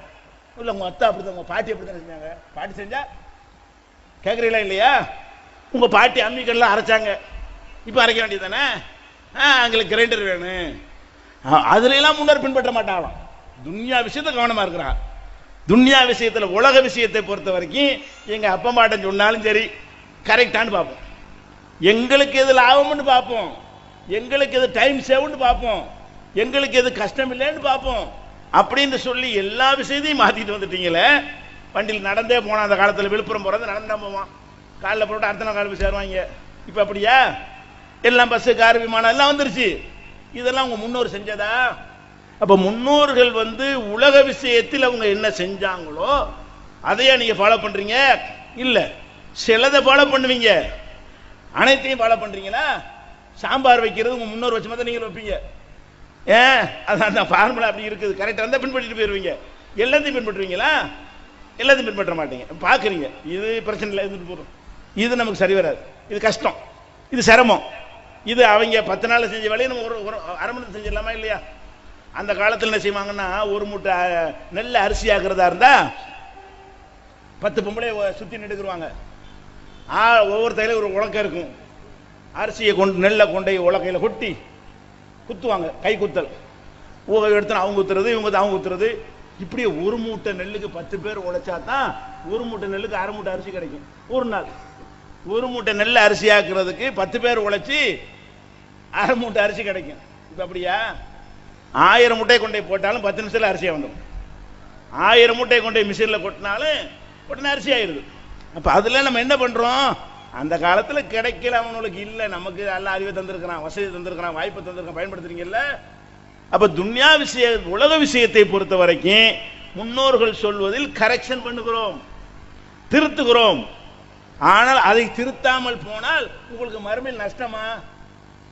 இது உலகத்துக்கு வசதியா இருக்கிறீங்க, இந்த காலத்திலே துணியை கைனால துவைச்சா உங்களுக்கு நஷ்டமா? இல்ல. நடந்து திருச்சி வரைக்கும் போனா நஷ்டமா? மறுமையில் நஷ்டமான்னு கேட்டேன். மறுமையில் நஷ்டம் இல்ல, துன்யாவில் சில கஷ்டம். அப்ப துன்யாவில் சில கஷ்டம் வருமாக இருந்தால் நீங்க என்ன செய்றீங்க? அதெல்லாம் மாத்திக்கிறீங்க.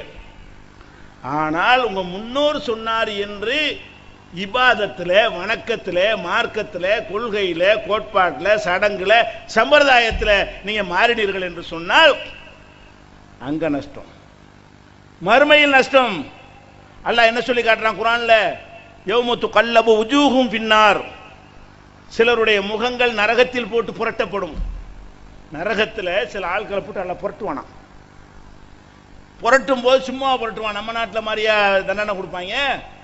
அல்லாஹ் கொடுக்குறது எப்படி இருக்கு? ஒருத்தன் நரகத்துல போட்டா அவனுக்கே தெரியும் நம்மளையும் அல்லாஹ் போடுறான். ஏன்? எல்லாம் ரெக்கார்டு வச்சிருப்பான் அல்லாஹ். நரகத்துல போடுறதுக்கு இந்தாடா படி, இக்ர கிதாபக, உன்னுடைய பதிவேட்டை வாசித்து பார், கபாபி நப்சிக்கல் யௌம அலைக்க ஹசீபா, உன் கணக்க நீனே பார்த்துக்க, இந்தா படிச்சு அம்புட்டு வரும். நம்மளே மறந்து போயிருப்போம், அம்புட்டு அநியாயமா பண்ணியிருக்கோம். அப்ப நம்ம பண்ண அநியாயங்கள் எல்லாம் பட்டியலை போட்டு கையில தந்துவிட்டு, இப்போ உனக்கு நரகம் ஓகேயா? பேச இயலாது. ஆமா, இதுக்கு ஓகே தான், தீர்ப்பு சரிதான், இப்படித்தான் நரகத்துல போடுவானே தவிர சும்மா இழுத்து கொண்டே போட மாட்டான். விசாரணை பண்ணி பேப்பரை கொடுத்து ஆதாரத்தை கொடுத்து, இவங்க பரீட்சையில மார்க் போடுறாங்க, அப்படியா மார்க் திருத்துறாங்க இல்லைங்க. இவன் மார்க் எப்படி திருத்துறான்? குருட்டு பயிலுக்கெல்லாம் வேலை கொடுத்துட்றாங்க. ஊனமுற்றவர்கள் சொல்லி அவனை கொண்டு, அவனுக்கு கண்ணாடி எல்லாம் பார்க்க தெரியாது, அவன் திருத்துவான் மார்க். எப்படி திருத்துவான்? அப்படித்தான் திருத்துவான். அவ்வளவுதா. அப்ப மாணவன் என்ன எழுதிருக்கான்னு தெரியாது, அவன்லாம் திருத்த உட்காந்துட்டு இருப்பான். போடு, அவனுக்கு இறக்கம் காட்டுறாங்க, நம்ம வாழ்க்கை பாழாக்குறாங்க. குருடர்களுக்கு இறக்கம் காட்டுறவங்கிற பேர்ல அவனையெல்லாம் மார்க் திருத்த வச்சிருக்காங்க. ஆசிரியரா தேர்வு செஞ்சு அவன்லாம் திருத்தினா இப்ப அரை குருடன் முக்கா குருடன் எப்படி திருத்துவான்? அப்படி திருத்துறாங்க. சில வாத்தியார் இருக்கான், பேப்பருக்கு எவ்வளவு காசு கொடுக்குறாங்களா, இப்படி வரிக்கு வரி பார்த்தா எத்தனை பேர் திருத்துறது பார்ப்பான். கேள்வியை திருப்பி எழுதி வச்சிருப்பாங்க, மார்க் போட்டுருவான். ஏன்? இது 4 வரி, 4 வரிக்கு 10 மார்க்கு, 3 வரி 7 மார்க்கு, 5 வரி எழுதிருக்கான் 2 மார்க்கு போடு.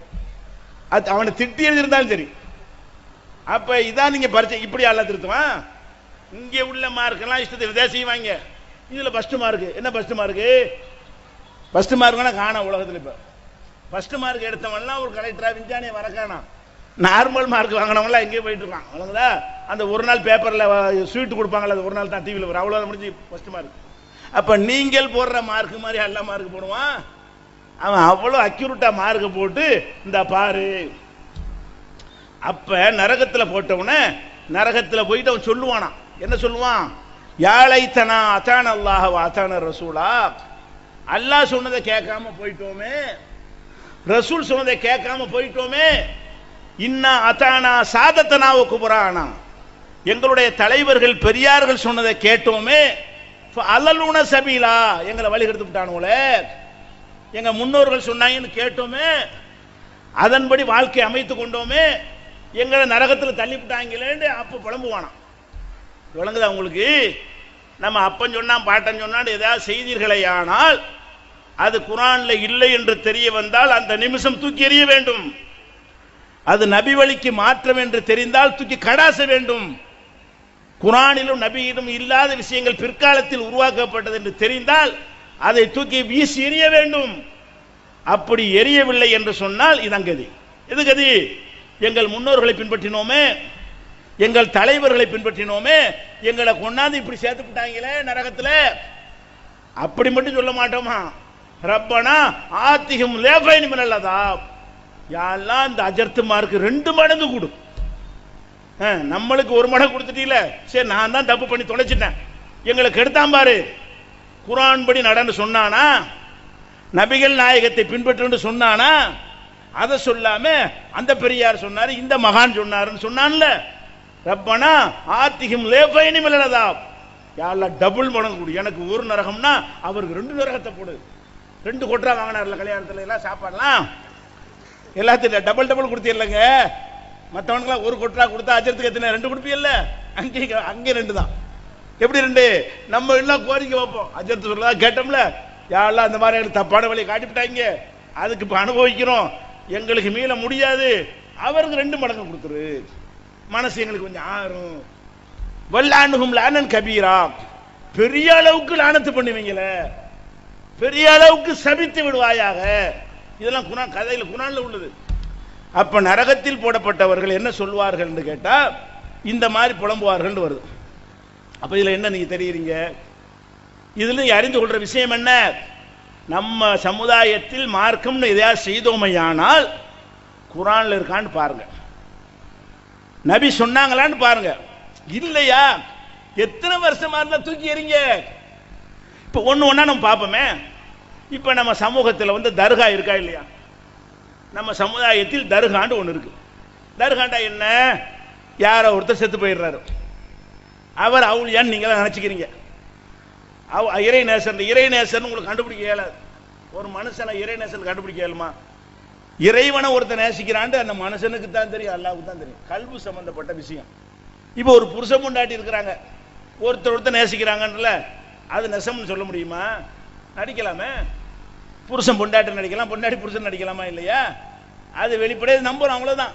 அது 100% சரியா சொல்ல முடியாது.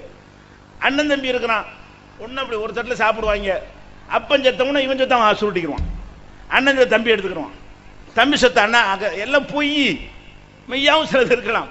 அப்ப அண்ணன் தம்பியை நேசிக்கிறானா, அப்ப மோனை நேசிக்கிறானா, பொண்டாட்டி புருஷன் நேசிக்கிறாளா, புருஷன் பொண்டாட்டி ஒன்றும் தெரியல.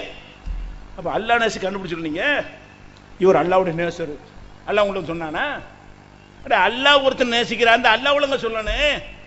துராப்சா அவுளியா அந்த அவுளியான்னு சொல்லி ஒருத்தர் புதைச்சி வச்சுட்டு அவுளியாங்கிறீங்க, அல்லாஹ் நேசர் அல்லாஹ் சொன்னா உங்கள்கிட்ட? இல்லை, யாரோ எவனோ உங்க அப்பன் சொல்லிவிட்டான் அவுளியாண்டு, எவனோ உங்க முப்பாடன் சொல்லிவிட்டான் அவுளியாண்டு, அவனுக்கு கபரை கட்டி கும்பிடுறீங்க. இது சமூகத்தில் இருக்கிறது.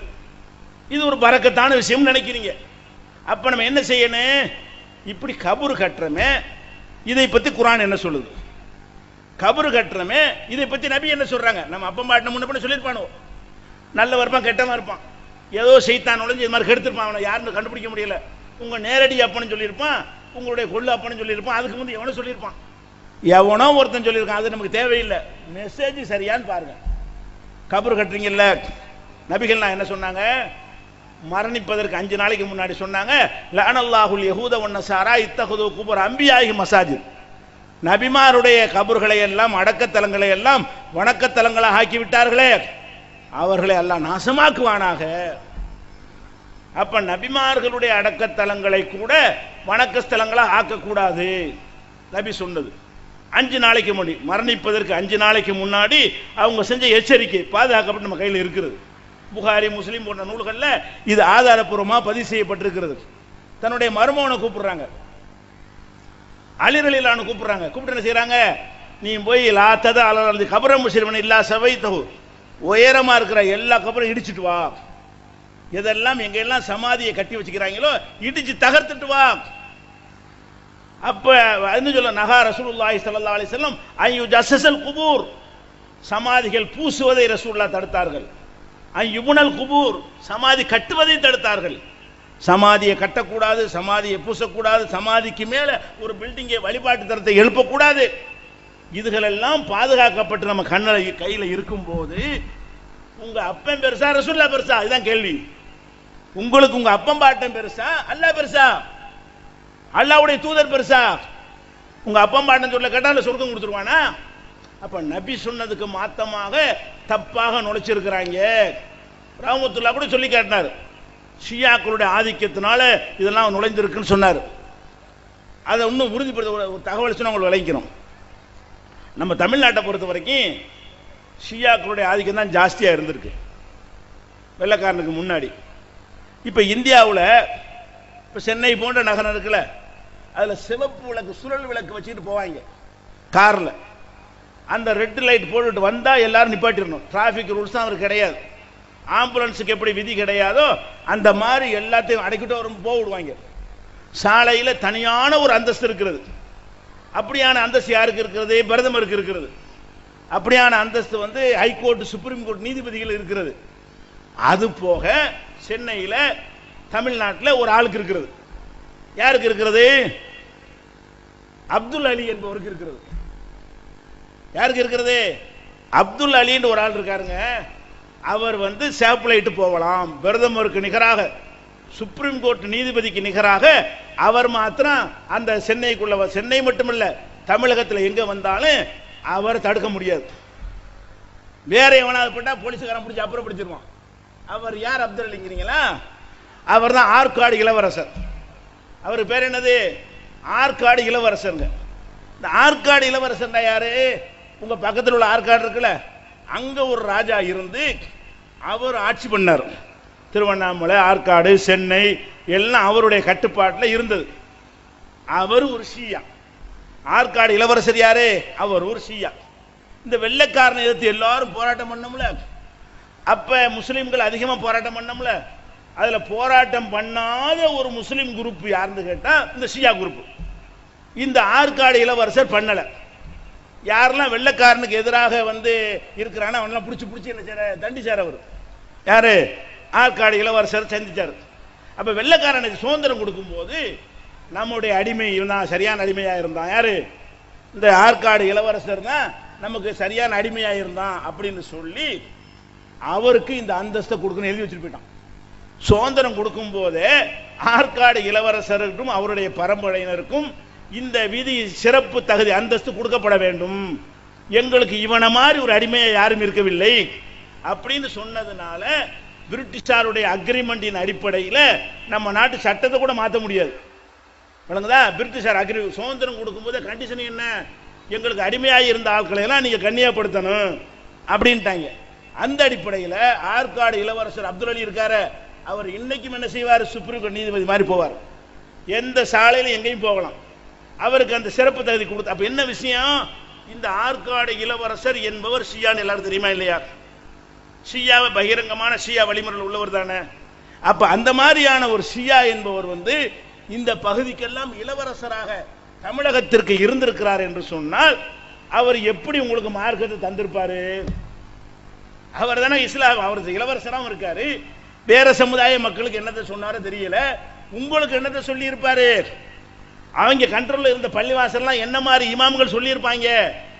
அதனாலதான் பஞ்சா வந்தது, அதனாலதான் ஜண்டா வந்தது. அதனாலதான் கபர் வந்து இதெல்லாம் கட்டினவன் யாரு? இந்த ஆற்காடு இளவரசர்களா இருந்தவர்கள், ஷியாக்களா இருந்து வெள்ளக்காரனுக்கு ஜால்ரா அடிச்ச காரணத்தினால அவன் தனியாட்சி நடத்தும் போதும் ஷியா கொள்கையை பரப்புனா, வெள்ளக்காரனுக்கு அடிமையா இருக்கும் பொழுது அவங்கிட்ட கைய வைக்க மாட்டான் வெள்ளக்காரன். மருதநாயகத்தை கை வைப்பான், மற்ற மன்னர்கள்லாம் கை வைப்பான், சுதந்திரத்துக்கு போராடினவர்களை எல்லாம். வேலூர் சிப்பாய் கழகம்லாம் இருந்துச்சு, போராளிகள்லாம் இருந்தாங்களே, அவங்களெல்லாம் யாரு? ஷியாவுக்கு எதிரான ஆளுக்கு. சிப்பாய் கழகத்துக்கு தலைமை தாங்கி நடத்தின அகமதுல்லா ஷா இருக்கார, மௌலவி அகமதுல்லா ஷா, அவர் தௌஹீத் ஜமாத் கொள்கையில் உள்ளவர், ஒரே வணங்கணும். அவங்கள வெள்ளக்காரனுக்கு எதிராக போராட்டம் பண்ணினார்கள். அவங்கள அடக்கினது நசுக்கினதெல்லாம் யாரு? வெள்ளக்காரனுக்காக ஷியாக்கள். அப்ப அந்த ஷியாங்கிற அவங்க கையில இருந்ததுனால தான் எல்லா பள்ளியில உள்ள அஜர்த்தும் பயப்படுவான் இளவரசர். அப்ப என்னத்தை அவன் பேசியிருப்பான்? இப்ப உள்ள அஜர்த்துமார்களுக்கு வரலாறு தெரியல. உங்க தாத்தா அஜர்த்து இருப்பாரு, குழு தாத்தா அஜர்த்து, அவர்கள் எல்லாம் இந்த ஷியாக்கள் சொல்ல கேட்டு ஆண்டவர்கள். அதனாலதான் கபூர் புனிதமாக்கினார்கள். கண்ணுக்கு தெரிஞ்ச வரையும் கொடுத்துருவாங்க. ஒரு கபூர் இருந்துச்சுன்னு வைங்களேன், இளவரசர் வருவார், இளவரசருக்கு நாயிபுகள் இருப்பாங்க, பிரதிநிதிகள், நவாபுன்னு பேரு. ஆற்காடு நவாபு, திருச்சி நவாபு, திண்டுக்கல் நவாபு. நவாபுன்னா என்ன? ரெப்ரசன்டேட்டிவ், அதாவது அந்த இளவரசருக்கு பிரதிநிதி, கலெக்டர் மாதிரி. அப்ப ஆற்காடு இளவரசருக்கு பிரதிநிதிகள் இருந்தாங்களே, அவங்க கையில தான் அந்த பகுதியுடைய ஆட்சி இருக்கும். அவர் என்ன செய்வாரு? இங்கன்னு ஒரு கபூர் இருக்கா, இதுக்கு ஒரு 50 ஏக்கர் கொடு, இங்கன்னு ஒரு கபூர் இருக்கா 40 ஏக்கர் வச்சுக்க. இந்த தர்காவுக்குலாம் பெரிய பெரிய இடமா இருக்க, அதுகள் எல்லாம் யார் கொடுத்தது? நம்ம ஷியா மாப்பிள்ள அவர் கொடுத்ததுதான். பேரு அப்துல் அலி. ஆற்காடு இளவரசருக்கு பேரு அப்துல் அலி. அலிக்கு அடிமை, அல்லாவுக்கு அடிமை கிடையாது. அப்துல் அலி அலிக்கு அடிமை அந்த அர்த்தத்தில் பேர் வச்சு. அலின்ற அல்லாவுக்கு பேரும் இருக்கிறது. இவங்கெல்லாம் பேர் வைக்கிற இந்த அலி ரலியல்லாஹு மையமாப்படுத்தி வைக்கிறது தான். அப்ப என்ன, இந்த மாதிரியான ஆட்கையில் ஆட்சி இருக்கும் பொழுதுதான் முஸ்லீம்னு சொல்லி பஞ்சா எடுத்தான் பல ஊர்களில். இந்த பஞ்சா ரசூலுல்லாஹ் காலத்தில் இருந்துச்சா? பஞ்சனா என்ன சொன்னார்ல, 5 பாஞ்ச் இப்படி கை வச்சிருப்பாங்க. இது அலி அல்லாஹ், அந்த 5ல் அல்லாஹ் கிடையாதுங்க. அலி, பாத்திமா, ஹசன், ஹுசைன், அப்புறம் வந்து யாரு? ரசூலுல்லாஹ். ரசூலுல்லாஹ், அலி, பாத்திமா, ஹசன், ஹுசைன் 5 பேர். 5 பாஞ்சில இருந்து வந்து பஞ்சா. பாஞ்சுனா 5 தானே, பஞ்சானா 5 பேரை கும்பிடுறோம். இந்த 5 பேரை கும்பிடுற கடவுள் கொள்கை உண்டாக்குனவன் யாரு? ஷியா. அது எதன் பேர்ல உண்டாக்குனா? சுன்னத் ஜமாத் பேர்ல உண்டாக்கிட்டு போயிட்டான். இது விளங்காத அசர்த்துமார்கள்னா நம்ம அந்த காலத்துல இருந்து வருது விட்டுட்டு இருந்தாங்க. தீமதிக்கிற அவன்கிட்ட வந்ததுதான் எல்லாம். இங்க ஷியாக்கள் ஊகமா சொன்னா நினைச்சிடாதீங்க. வரலாற்று ரீதியாகவே ஷியாக்கள் கையில் தமிழகத்தின் ஆட்சி இருந்தது. அவர்கள் ஷியா நம்பிக்கையை தான் இஸ்லாத்தின் பெயரால் பரப்பி உங்களை எல்லாம் சுன்னத் ஜமாத் நம்ப வச்சுட்டானுவோ. அதனால இந்த கபூர் கட்டுறது எல்லாமே ஷியாக்களுடைய தாக்கத்தினால் தான் வந்தது. ஒரு கொடிமரத்தை ஊன்றாங்க, அது ஜண்டா. என்ன கொடிமரம்? அது ஒரு மரம். அதை புனித அல்லாஹ் இறக்கி வச்சதா? நீனா ஒரு மரக்கடையில் மரத்தை வாங்கிட்டு வர்ற, நீனா குழிய தோன்ற, நீனா அதை ஊண்டி வைக்கிற, நீனா அதுக்கு பெயிண்ட் அடிக்கிற, நீனா ஒரு சுத்துற, ஏதாவது கைத்த போட்டு சுத்துற, தொடுத்துட்டு கும்பிடுற. என்னங்கடா இது? ஒரு மரக்கடையில் இருந்து ஒரு மரத்தை வாங்கிட்டு வந்து நீ ஜண்டான்னு நீ சொன்னோன்னு அது புனிதம் ஆயிருமா? ஒரு ஆள் பேர்ல சொன்னா அது புனிதம் ஏறிடுமா? புனிதம் என்று சொன்னால் அல்லாஹ் சொன்ன சஃபா மர்வா புனிதம். இன்ன சஃபா வல் மர்வத்த மின் ஷாயிரில்லாஹ். சஃபா மர்வா அல்லாஹ்வுடைய சின்னங்கள் மக்காவுல இருக்குது. அதுல போய் நம்ம சாயி பண்றோம் மக்காவுக்கு போகும்போது. இப்படி அல்லாஹ் ஆக்கிய விஷயங்களை வேண்டால் சின்னங்கள் ஒத்துக்கலாமே தவிர இவனா உண்டாக்கிட்டு கொடிமரத்தை வச்சு கும்பிடுறானா இல்லையா? ஒரு கொடிமரத்தை ஊன்றான், அது தர்காவாயிடுது, அது வழிபாட்டு தலமாயிடுது. அது மாதிரி மனுஷனை சாமியார் ஆக்குறதுலாம் எங்க வந்தது? ஷியாட்ட வந்தது. ரசூலுல்லாஹ் காலத்தில் அப்படி கிடையாது. மனிதனா மட்டும்தான் பார்த்தாங்க. ஷியாக்கள் தான் என்ன பண்ணான்னா, இந்த குமைனின்னு ஒரு ஆள் இருந்தார்ல ஈரான்ல வந்து குமைனின்னு ஒரு ஆட்சியாளர் இருந்தார். அவர் ஷியாக்களுடைய தலைவர், ஆயத்துல்லா குமைனிபாங்க. அந்த ஆள் செத்துட்டாரு. செத்துன்னு என்ன பண்ணாங்க தெரியுமா? அந்த ஆளுடைய ஜனாசாவுல ஒரு போர்வையை போத்தனானுவோ கொண்டு போறதுக்காக வேண்டி. அடக்கி முடிச்ச உடனே அந்த போர்வையை பிச்சுக்கிட்டு பெரிய சண்டை. எனக்கு ஒரு துண்டு ஒரு நெக அளவு கிடைச்சா போதும். அவருடைய சந்தாக்கு மேல போட்டின துணிய கொஞ்சோன்னு கிடைச்சிருச்சுன்னா அவன் லைஃபே வந்து முடிஞ்சு போச்சு, சொர்க்கவாசி ஆயிட்டான் அப்படி நினைத்து கொண்டு அந்த நெரிசல்ல பல பேர் செத்தாங்க. எதுல? அந்த துண்டை பங்கு போடுறதுல. இப்படியான கலாச்சாரம்லாம் யார்கிட்ட உள்ளது? ஷியா கட்ட உள்ளது. முடியை கொண்டாடுறது, கபரை கொண்டாடுறது, துணியை கொண்டாடுறது, கொடிமரத்தை கொண்டாடுவது, இதுகளுக்கெல்லாம் இங்க இஸ்லாத்துல இடம் கிடையாது. நபிகள் நாயகம் ஸல்லல்லாஹு அலைஹி வஸல்லம் காலத்துல ஒரு பிரயாணத்துக்கு போயிட்டு இருக்கிறாங்க. போய்கிட்டு இருக்கும் பொழுது ஒரு தாத்து அன்வாத்துங்கிற பேர்ல ஒரு மரம் இருக்கிறது, புனித மரம். அந்த மரம் என்னன்னு கேட்டா முஸ்லிம் அல்லாத மக்கள் வந்து அதை புனித மரமாக கருதினார்கள். கருதி என்ன செய்வான், புள்ள இல்லாதவன் தொட்டின்னு பார்ப்பீங்க, இங்கெல்லாம் பார்த்தீங்கன்னா சில மரத்தில் தொட்டி கட்டி போட்டிருப்பாங்க. என்னடான்னு கேட்டா அதுல தொட்டி கட்டி போட்டா நமக்கு புள்ள பிறக்கும். அந்த மரத்தில் தொட்டியை கட்ட என்ன செய்யும், அதுக்கு பிள்ளைக்கு என்ன சம்பந்தம், இவன் ஆண்மை இருந்தா புள்ள பிறக்கும், கர்ப்பப்பை சரியா இருந்தா புள்ள பிறக்கும், இதெல்லாம் தாண்டி அல்லாஹ்வுடைய நாட்டம் இருந்தா புள்ள பிறக்கும். இது இந்த விஷயத்தை கூட விளங்காம அதில் கொண்டே போடுவாங்க. அந்த மாதிரி அவன் என்ன செய்வான்னு கேட்டா, போருக்கு போறாங்களா, போருக்கு போகும்போது அதில் ஒரு வாழை கட்டி தொங்க விட்டுருவாங்க. அந்த வாழை கட்டி தொங்க விட்டு போனா வெற்றி நமக்கு தான் இப்படின்னு என்ன ஒரு கோரிக்கை நிறைவேறுவதா இருந்தாலும் அதை நிறைவேற்றுகிற பவர்ஃபுல்லான மரம் அப்படின்னு ஒரு மரத்தை முஸ்லிம் அல்லாதவர்கள் வைத்திருந்தார்கள். அப்ப ரசூலுல்லாஹ்ட்ட சஹாபாக்கள் கேட்கிறாங்க, அல்லாஹ்வுடைய தூதரே, அவங்களுக்கெல்லாம் பாத்தீங்களா அழகான புனித மரம், நமக்கு இல்லையே. யாரு, முஸ்லிம் அல்லாதவர்களுக்கு ஒரு மரம் இருக்கிறது, புனித மரம். அதை பார்த்து விட்டு நபிகள் நாயகத்திட்ட நம்ம சஹாபாக்கள் கேட்கிறாங்க, அல்லாஹ்வுடைய தூதரே, அவங்களுக்கு தாத்துவன் வாத்து மரம் இருக்குதே, நமக்கு உன்னை ஏற்படுத்தி தாங்கள, நாங்களும் தொட்டி கட்டி போடுவோமே, நாங்களும் கோரிக்கைக்கு தொங்க விடுவோமே. ரசூலுல்லாஹ் நினைச்சாங்க, முகம் சிவந்து போய் கடுமையாக கண்டிக்கிறாங்க. நீங்கள் என்ன மாதிரி இருக்கிறீங்க, மூசா நபி இடத்துல கேட்டான இஸ்ரவேலர்கள் யூதர்கள் அந்த கேள்வியாக என்கிட்ட கேட்குறீங்க. மூசா நபி என்ன கேட்டான், மூசா நபி காலத்தில் வந்து அவங்கள அல்லாஹ் காப்பாற்றுறான். எப்படி காப்பாற்றுறான், அந்த கடலை பிளந்து நதியை பிளந்து அதில் வந்து ஃபிரௌனை மூழ்கடித்து இவங்களை மட்டும் அல்லாஹ் காப்பாற்றுறான். விரட்டிக்கிட்டு வர்றான் ஃபிரௌனு, ஓடி வர்றாங்க, குறுக்க கடல் நிற்கிறது, தப்பிக்க முடியாது, இங்கிட்டு போக முடியாது, அவன்கிட்ட மாட்டிக்கிடுவாங்க, உள்ளே இறங்கினா கடல்ல மூழ்கிடுவாங்க. அப்ப என்னடான்னு திகைத்து நிற்கும் பொழுது அல்லாஹ்ட்ட உத்தர மூசா நபி சொல்றாங்க, தயங்காதீங்க, இன்னமாயி ரப்பி சயஹ்தீன், என்னோடு என் இறைவன் இருக்கிறான், அவனை எனக்கு வழிகாட்டுவான் அப்படின்னு சொல்லி மூசா நபி சொன்னார்கள். வழிகாட்டினா அல்லாஹ், மூசாவே உன் கைத்தடியால் இந்த கடலை அடியினோன்னு கடல் பிளக்கிறது, பாதை விடுகிறது. அந்த பாதை வழியாக மூசா நபி இறங்கி போகிறார்கள். இவங்க போய் கடைசியா சேருகிறார்கள். அவனும் உள்ள வர்றான். யாரு, ஃபிரௌனுடைய படையும் உள்ள வருது. அவர்கள் மூழ்கடிக்கப்பட்டார்கள், அழிஞ்சு போயிட்டாங்க. அப்ப எவ்வளவு பெரிய அற்புதம், அல்லாஹ் ஒருத்தன் இருக்கிறான் என்பதை கண் கூட அனுபவிக்கிறாங்க. யாரு, அந்த யூத மக்கள் மூசா நபியின் மூலமாக இறைவனுடைய வல்லமையை ஆற்றலை கண்கூடாக கண்டு இப்படி அதிசயமாக காப்பாற்றப்பட்டு வெளியே வர்றாங்களா. அந்த கடலை கடந்து போனா அங்க ஒரு கூட்டம் இருக்கிறாங்க. அவங்க என்ன செய்யறாங்க, இன்னும் நிறைய கடவுளை வச்சு வணங்கிட்டு இருக்கிறாங்க. எங்க, ஃபிரௌன்ட்ட இருந்து காப்பாற்றப்பட்டு வேற ஊருக்கு போறாங்களா, அங்க பல கடவுளை வணங்கிட்டு இருக்கிறாங்க. அப்ப மூசா நபிட்ட போய் கேட்கறாங்க, மூசா நபியே, அவங்களுக்கு ரொம்ப இருக்கு, நமக்கு ஒண்ணுதானா இது, அவங்களுக்கு ரொம்ப கடவுளா, எங்களுக்கு ஒண்ணுதானா அப்படின்னு கேட்கறாங்க. அதைத்தான் ரசூலுல்லாஹ் சொல்லி காட்டுறாங்க.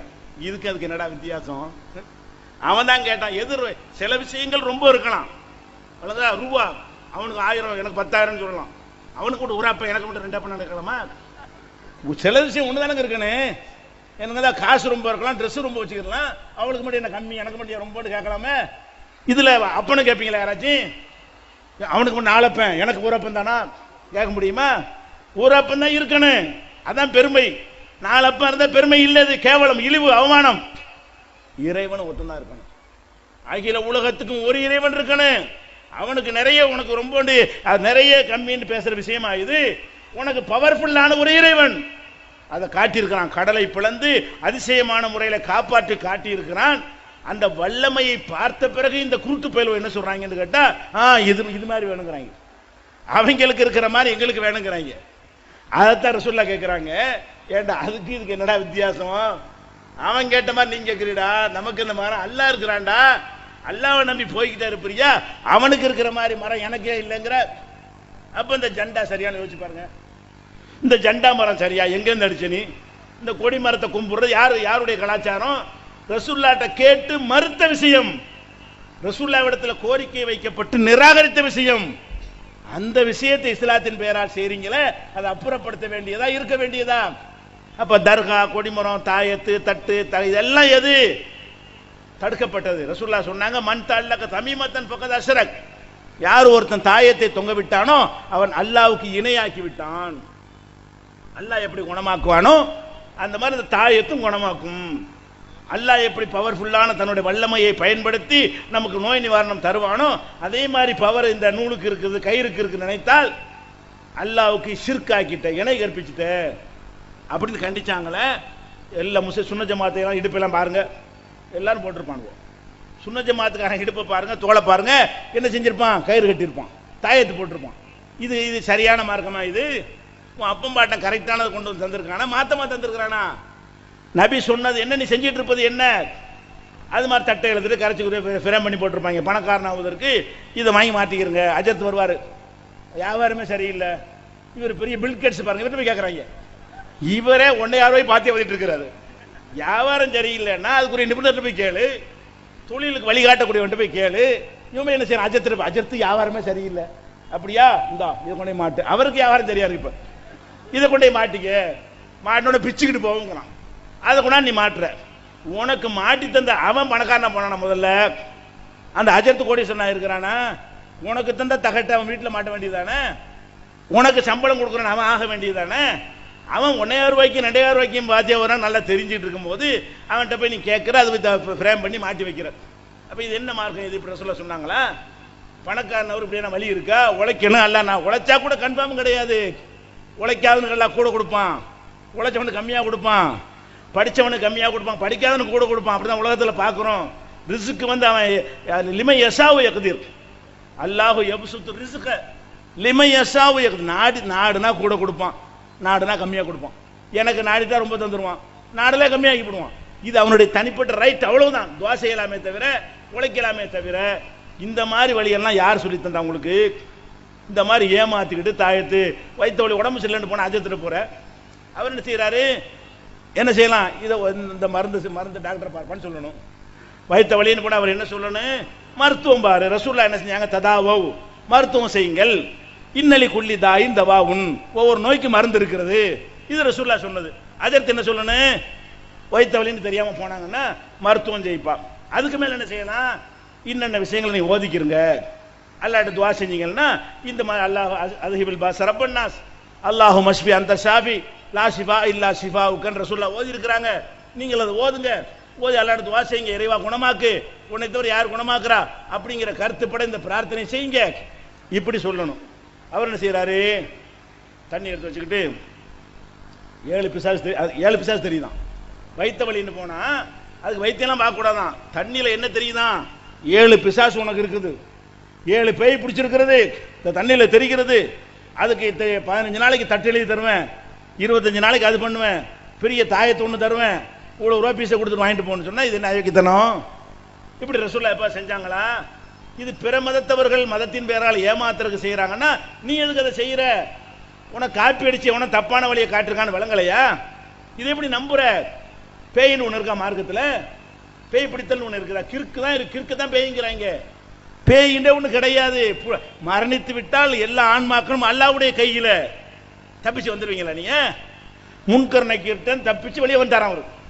அங்க முன்கர் நக்கீர் கடுமையான கட்டுக்காவலோட அல்லாஹ் வந்து ரூஹுகளை தன் கைவசத்தில் வச்சிருக்கிறான். அதுல சென்ட்ரல் ஜெயில் லாக்கப்பா வெளியே ஒடியாந்துறதுக்கு அதுல தப்பிச்சு வந்துடலாம். அல்லாஹ்வுடைய ஜெயில இருந்து அந்த ஆவி தப்பிச்சு வந்து நம்ம மேலே உட்கார்ந்துருக்கான். எப்படா இது? எந்த மார்க்கத்தில் இருக்கு? அல்லாஹ்வுடைய மார்க்கத்திலாம் இருக்கா? அப்ப பேய் விட சுடுகாட்டை கூட நாங்கெல்லாம் பந்தயம் போட்டு படுத்துட்டு வந்துருக்கோம். நாங்க சின்ன பிள்ளையா இருக்கிற காலத்துல ராத்திரி முழுசு சுடுகாட்டில் படுக்கிறேன்டா, 100 ரூபா பந்தயத்தை நானே போய் படுத்துருக்கிறேன். அப்பவே ஒண்ணும் இல்ல, ஏமாத்தி உடனே செய்யறாங்க, பேய் பிசாசுங்கிறாங்க. அப்ப இந்த மாதிரியான ஒரு அடிப்படையில உங்களுடைய நம்பிக்கை இருக்கா இல்லையா?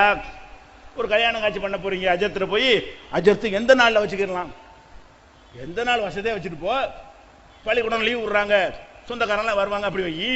தன் கை வெயில் காலமா இருக்கும், சரி வராது. இருக்கிற காலத்துல விவசாய பொருள் தை மாசத்துல கொஞ்சம் அப்பவே ஒண்ணும் இப்படி வச்சா தப்பு இல்ல. வசதிக்கு ஏற்றபடி மண்டபம் வாடகை கம்மியா இருக்கு, அப்படி வச்சுட்டு போ. இவர்கிட்ட போய்கிட்டு அஜர்த்து எப்ப கல்யாணம் வைக்கிறது? இவர் என்ன செய்வாரு? அந்த மாசம் வை, இந்த மாசம் வை, இது பறக்கத்தான் நாள், வளர்பில்ல வைக்காத, தேய்பிரில் வை. சரி, தேய்பிரில் வச்சிடாத. பெரை வளர்வது தேய்தா? பெரைங்கிறது ஒரே மாதிரி தாங்க இருக்குது. பிறை வளர்றதும் கிடையாது, தேய்றதும் கிடையாது. பாதி பிறை வெளிச்சமாக இருக்கும், பாதி பிறை இருட்டாக இருக்கும் எல்லா நாளிலும். எல்லா நாள்லையுமே பிறை இருக்குதுல, சூரிய வெளிச்சம் படும்ல, அந்த பகுதி வெள்ளையா இருக்கும். படாத பகுதி இருக்குல்ல, அது கருப்பா இருக்கும். நமக்கு டைரக்ஷன் அப்படி காட்டும் போது கொஞ்சத்தை காட்டுது, மீதி உள்ளது வெளிச்சமா தான் இருக்கிறது. அதை வச்சு 1 2 சொல்றமே தவிர எல்லா நாட்கள்லையும் பிறை ஒரே மாதிரியா தான் இருக்கும். நீ விமானத்தில் ஏறி மேல வரைக்கும் போய் சுத்தி அடிச்சின்னு சொன்னா பாதி பிறை எந்த அமாவாசையிலையும் பாதி பிறை வெளிச்சமா இருக்கும். உனக்கு பிற்பகுதியை காட்டு, முதுகை காட்டுது. பிறை முதுகை காட்டும் போது இருட்டா தெரியுது, மேல போன வெளிச்சமா இருக்கும். பௌர்ணமி அன்னைக்கு இப்படி காட்டுது, முழுசை இங்கிட்டு காட்டுது, அங்கிட்டு இருட்டா இருக்கும். அதான விஷயம். இது என்ன செய்யற, தேய் பிறையில வியாபாரம் பண்ணிடாது, தேஞ்சு போயிடும். தேய் பிறைன்னு வந்துருச்சுல, தேஞ்சிருமா. வளர் பிறையில வச்சா வளர்ந்துகிட்டே போயிருமா. அப்ப இந்த பிறை தான் உன்னை வளர்ச்சி தீர்மானிக்குதுன்னா இஸ்லாமா இது? பிறை முத வளரவும் இல்லை, தேயவும் இல்லை. சரி வளருதுன்னு வச்சுக்கிறோம்டா, அது வளர்றதுக்கு நீ பணக்காரன என்னடா சம்பந்தம்? அது வளர்ந்தா அது வளருது, அவ்வளவுதானே. ஒண்ணு வளர்ந்தா இன்னொன்னு வளருமா? அதுக்கு இதுக்கு என்ன சம்பந்தம்ங்கிறேன். இப்படி கூட சிந்திச்சு பார்க்க மாட்டீங்களா? அப்ப அது மாதிரி சொல்லுவான், செவ்வாய்க்கிழமை வச்சுக்கூடாது. ஏன்? செவ்வாய் வெறுவாய், பழமொழி ஆதாரம். செவ்வாயில வச்சா வெறுவாயா போயிருமா. அந்த செவ்வாய்ன்ற வாய் வருதுல, அதனால செவ்வாய்க்கு வெறுவாய்ன்ற வார்த்தை போட்டுட்டு செவ்வாய்க்கிழமை பண்ணிடாதியே. வேணும்னு பண்ணணுங்கிற கல்யாணத்தைலாம் வேணும்னு உடைக்கிறதுக்காக வேண்டி செவ்வாய்க்கிழமை பண்ணி காட்டணும், தேய்பிறையில பண்ணி காட்டணும். எந்த நாள்ல இது அல்லாஹ் நமக்கு என்ன நாடுனானோ அதானே தவிர நாட்களா இதை தீர்மானிக்கும். எல்லா கல்யாணம் வளர்வர் பார்த்து தான் கல்யாணம் பண்றீங்க. டைவர்ஸ் இதுக்கு ஆகுது. என் புருஷனை காணா 8 வருஷமா காணாங்கிறீங்களே, எல்லாம் பார்த்தானே பண்ணீங்க. அப்ப எல்லாம் பார்த்து கல்யாணம் பண்ணாலும் அப்படிலாம் நடக்கும். பார்க்காம அல்லாஹ் நாடியது அவனவனுக்கு நாடியது நடக்கும்ங்கிறது இஸ்லாம். இது வளர்பிறத்தின புதன் கிடைச்சாலும் பொன் கிடைக்காது. கல்யாணம் பண்ணா புதன்ல பண்ணணுமா? புதன்க அதாவது பொன் கிடைத்தாலும் புதன் கிடைக்காது. பொண்ணு கூட கிடைச்சிருமா, நகை எது கிடைக்காதான்? புதன் கிடைக்கும். ஏன் கிடைக்க? வாரம் வருமே புதன் கிடைக்காத. பொன் கிடைத்தாலும் புதன் கிடைக்காது, பழமொழி. என்னடா ஆதாரம்? புதன் கிடைக்காதுப்பா, வந்துருச்சு புதன் கல்யாணம் பண்ணு. இந்த புதன் அடுத்த புதன் பண்ணிட்டு போற பெண்ண என்னங்கடா இது கிடைக்காதாமனா? புதன்கிறது புதன்கிறது ஒரு நாள், ஒரு பேர் நம்ம வகித்துக் கொண்டோம். புதனும் செவ்வாயும் ஒரே 24 ஹவர்ஸ் தான், ரெண்டுக்கு எந்த வித்தியாசமும் இல்லை. எல்லாம் ஒரே மாதிரி தான் இருக்கும். எல்லாம் அதே தான். அந்தந்த கிளைமேட்டை பாதிக்கிறது. செவ்வாய்க்கிழமைக்கு வெப்பமா இருந்து புதன்கிழமை கூலாயிடுதா? அப்படிதான் பார்த்துருக்கியா? ஒவ்வொரு புதன்கிழமைக்கு அப்படி ஏசி போட்ட மாதிரி ஆயிருக்கா? சொல்லு. அப்படியாச்சு 6 நாளைக்கு நரக நெருப்பா இருக்கும். புதன் வந்து விட்டால் அப்படியே கொடைக்கானல் மாதிரி திருவண்ணாமலை போயிருந்து இருக்கா? பார்த்துருக்கியா? அப்படி அதே தானடா எப்பவும் இருக்குது. அப்புறம் என்ன புதன்கிழமை பண்றது? அது மாதிரி சில நாள் முகரத்தில் பண்ணிவிடாதீங்க, சபரில் பண்ணிவிடாதீங்க, அந்த மாசத்துல பண்ணாது, இந்த மாசத்துல பண்ணாது. என்ன எந்த நாள்ல பண்ண முடியுமா? அவன் செத்தான், இவன் ஏதாவது காரணம். ஏன்னா இவர் செத்துட்டாரு. அப்ப 360 நாளைக்கு கிடையாது, அவனா செத்தா இருப்பான். ஒன்னும் பண்ணாதப்ப எந்த நாள்ல நான் ஒரு நல்லவன் ஜாவாம இருப்பானா? வரலாறு உன்ட்ட இல்ல. மொத்தமா எடுத்து பார்த்தோம்னு சொன்னா ஜனவரி 1ல இருந்து டிசம்பர் 30 வரைக்கும் எடுத்துக்கன்னா எல்லா நாளையும் ஒரு நல்லவன் செத்தான் போயிருப்பான். அப்ப என்ன செய்யணும்? கல்யாணமா பண்ணக்கூடாதுங்க, எவனா செத்துருப்பான். இன்னைக்கு என்ன இதெல்லாம் மார்க்கமா நீங்க செய்யறது? இதுக்கு பேரு தீனா? குரான் பக்கம் வாங்க, ஹதீஸின் பக்கம் வாங்க, அஜத்து பக்கம் போவாதீங்க. அப்ப இந்த மாதிரியான மூட நம்பிக்கைகளை தானே இஸ்லாம் நீங்க செஞ்சுக்கிட்டு இருக்கிறீங்க. இதை சொல்றதுக்கு தானப்பா எங்களை அடிக்கிறீங்க. என்ன மார்க்கத்தில் உள்ள சொன்ன அடிக்கிறீங்க, இல்லாத சொல்ற நீங்க சுண்ணத்தில் இருக்கீங்க. இது சுண்ணதா இது? அப்ப இந்த மாதிரி எந்த ஒரு விஷயத்தை எடுத்துக்கொண்டாலும் இவ்வளவு பண்றீங்க. ஒரு கல்யாணம் பண்ற பள்ளிவாசல் டவுரி பகிரமா வரதட்சணை வாங்குறீங்க. மார்க்கத்தில் பெண்ணுக்கு மகர் கொடுக்கணும் இருக்கிறது. ரசூலுல்லாஹ்ட்ட அந்த மார்க்கம் கடத்தப்பட்டு வந்திருக்குமே, ஆனால் நீ மகர் கொடுக்குற சமுதாயமா நீ இருக்கணும். கொடுக்குறியா? கல்யாணம் பண்ணும்போது பெண் வீட்டார்ட்ட போய் டவுரி கேட்கிற, காசா மட்டும் கேட்காம சீரண்டு வர கேட்கிற, காரு கேட்கிற, அப்புறமே வெளிநாட்டு விசா வேணுங்கிற, சில ஊர்ல வீடு கம்பல்சரி கொடுத்து ஆகணுங்கிற, இவ்வளவு வாங்கிட்டு கல்யாணம் பண்ணணுங்கிற, இந்த விஷயங்களை எல்லாம் பேசி முடிக்கிறதுக்கு ஜமாத் தலைவர் உட்காரணுங்கிற மார்க்கத்தின் பேரால இஸ்லாமிய சீல் கொடுத்தனுக்கு நீ பண்ற அயோக்கியத்தனத்துக்கு என்ன செய்யற? ஜமாத்தார்கள்லாம் உட்கார்ந்து கொண்டு இவ்வளவு பேசப்படுது. அதை தட்டில் வச்சு மஞ்சள் துணி போட்டு மூடி எடுத்து கொடுக்குறாரு. யாரு? ஜமாத் தலைவர். பொன் வீட்டார்ட்ட இருந்து பெண் வீட்டார்ட்ட டவுரியை வாங்கி மாப்பிளகையில எடுத்து கொடுக்கிறவர் யாரு? முத்தவள்ளி. அது பத்தான் இருக்கிறவங்க தொட்டு தொட்டு எனக்கு பங்கு இருக்கு, எனக்கு பங்கு இருக்கு. அது பத்தான் அஜத்தனை செய்யறாரு. அவரும் தொட்டு அல்வாத்தியாங்கிறார். இந்த அயோக்கியத்தனத்துக்கு அல்பாத்தியா. அல்பாத்தியா என்ன? அல்லாத பாத்தியா? இந்த அக்கிரமத்தை பாத்தியா? அது அல்பாத்தியா. என்னங்கடா இது மார்க்கமா? இது பெண்கள் என்ன கஷ்டப்படுறாங்க, கல்யாணம் ஆகாம 25 வயசுல 35 வயசு வரைக்கும் குமர்களாக இருக்கிறார்கள், கண்ணு கழியாமல் இருக்கிறார்கள், வாழ்க்கை இல்லாமல் இருக்கிறார்கள், மனநோய் பிடித்திருக்கிறார்கள், அதுக்கும் கட்டுப்படுத்த முடியாதவர்கள் எங்கூட ஓடி போய் விடுகிறார்கள். அதனால் மானத்துக்கு பயந்து குடும்பத்தார் தற்கொலை செய்து கொள்கிறார்கள். என்ன நடந்து கொண்டிருக்கு நாட்டில்? இந்த பெண்களை மீட்பதற்கு இஸ்லாம் வந்து நீ ஆம்பளை கொடுக்க சொல்லுத, அது கொடுக்காதனால் என்னென்ன ஏற்படுகிறது? அந்த பெண்களுக்கு எளிமையான முறையில் அது இல்லற வாழ்க்கை கிடைக்கிறதுக்கு இஸ்லாம் காட்டின வழி இருக்க, நீ மற்றவன்ட்ட காப்பி அடிச்ச வழி இஸ்லாம்னு சொல்லி பள்ளிவாசல வச்சுக்கிட்டு ஃபாத்தியாவது அங்கீகாரம் பண்றீங்களே, இது சுன்னத்தா? இது எந்த சுன்னத்தில் இருக்கிறது? குர்ஆன்ல அல்லாஹ் சொல்லுகிறான், ஆத்துன் நிசா சதுகாத்தி நினைகளா, பெண்களுக்கு அவங்க மகர் தொகையை மனமோந்து கொடுங்கள்ங்கிறான் அல்லாஹ். பெண்களுக்கு திருமணத்தின் போது ஆம்பளை கொடுக்கணும். கொடுக்க சொன்னியா? பிரச்சாரம் பண்ணியா? வரதட்சணை வாங்குற கல்யாணத்தை பதிவு செய்ய மாட்டோம்னு சொன்னியா? அஜர்த்து வரமாட்டான்னு சொன்னியா? தவஜி ஜமாத்துக்காரன் வரமாட்டாங்களாம். எதுக்கு வருவாங்களாம்? ஆட்டம் பாட்டம் மாவிலை தோரணம் கட்டி வாழை மரம் கட்டி எல்லா 4 நட்சத்திரம்லாம் பார்த்து நடத்துகிற கல்யாணத்தெல்லாம் நடத்தி வைப்பாங்க. இதெல்லாம் இல்லைப்பா, நபி வழி திருமணம்னு போட்டிங்கன்னு வைங்க, அப்படிதான். பதிவு செய்ய மாட்டோம், தப்தர் கிடையாது. போ, அந்த முசீபத் தப்தரில் என் பேர் எதுக்கு இருக்கணும்? தப்தர் என்ன கல்யாணமா? ரசூல்லா கால தப்தரா வச்சுக்கிட்டு இருந்தாங்க. தப்தர் உலகத்து இருக்காடு, எந்த இருக்காடுல பதிவு பண்ணிக்கிறான். 10 ரூபா பத்திரத்தில் எழுதிக்கிறோம். பெண்ண 10 ரூபாய்க்கு பத்திரம் வாங்கி எழுதி கொண்டால் அதான் தப்தரு. ஓன் தப்தரை விட பவர்ஃபுல்லான தப்தரு. என்ன தப்தர் தரமாட்டேன். இந்த முஸ்லிம் அந்த கெட்டவர்கள் பட்டியலில் எங்க பேர் வேணாம் என்று நம்ம போய்கிட்டு இருக்கிறோம். எதுக்கு இதெல்லாம் சொல்றேன்னு கேட்டா, மொத்தமா நாசமாய் போய் கிடக்குது, எல்லாம் நாசமாயிருக்கு. அது மாதிரி இபாதத்து வணக்க வழிபாடு செய்யறதா என்ன செய்யணும்? அல்லாஹ் சொன்னபடி செய், ரசூல் சொன்னபடி செய். மதுஹப், நாங்க சாபி, நாங்க இப்படித்தான் செய்வோம். அவர் என்ன சாபி? யாரு? ரசூலா? அவர் யாருப்பா? அவர் சாபி. நான் ஹனபி. ஹனபின்னு அவர் யாரு? அவர் யாரு சொல்லு? நபிகள் நாயகம் காலத்துக்கு 100 வருஷத்துக்கு பிந்தி 150 வருஷத்துக்கு பிந்தி வந்த ஆளுக்கு. இந்த மாதிரி அஜர்த்து, நீ ஒரு அஜர்த்தா இருக்கிற, அந்த காலத்தில் அஜர்த்த வரலாம். இந்த காலத்துல நீ அஜர்த்தா இருக்கிற மாதிரி அந்த காலத்தில் அஜர்த்தர்கள் கம்மியா இருந்த காலத்தில் இவர் அஜர்த்தா இருந்திருக்காரு. இவ்வளவுதான். ஒரு அஜர்த்தா இருந்து என்னத்தை அவர் சொல்லிட்டு போயிருக்காருன்னு சொன்னா, சரியான சொன்னா கேட்டு தொலைச்சிட்டு போ, தப்பா சொன்னா தூக்கி எரிஞ்சிட்டு போ. இதானுங்க மேட்ரு. அப்ப இதை விட்டு என்ன செய்யற? நான் அபு ஹனீஃபா சொன்னதான் கேட்பேன், சாபி சொன்னதான் கேட்பேன், ரசூல்லா சொன்னதை கேள்ப்பா. நபிகள் நாயகம் சொன்னதை கேட்பியா? எல்லாம் அப்படி இருந்தது தான். மேராஜ் நோம்பு வைங்கிறான். யாரா வைக்க சொன்னா? குர்ஆன்ல இருக்கா? ரசூல்லா வைக்க சொன்னாங்களா? பராத் நோம்பு இருக்கா? பராத்திர கொண்டாட்டம் இருக்குதா? எல்லாம் உண்டாக்குனது. மீலாது விழா இருக்கா? மௌலூத் இருக்கா? மௌலூதுங்கிறது என்ன? பாட்டு. என்ன பாட்டு? சினிமா மெட்டில் புதிய புதிய அஜர்த்தெல்லாம் போய் பார்ப்பாங்க. மௌலூது இருக்கா? என்ன செய்வாங்க?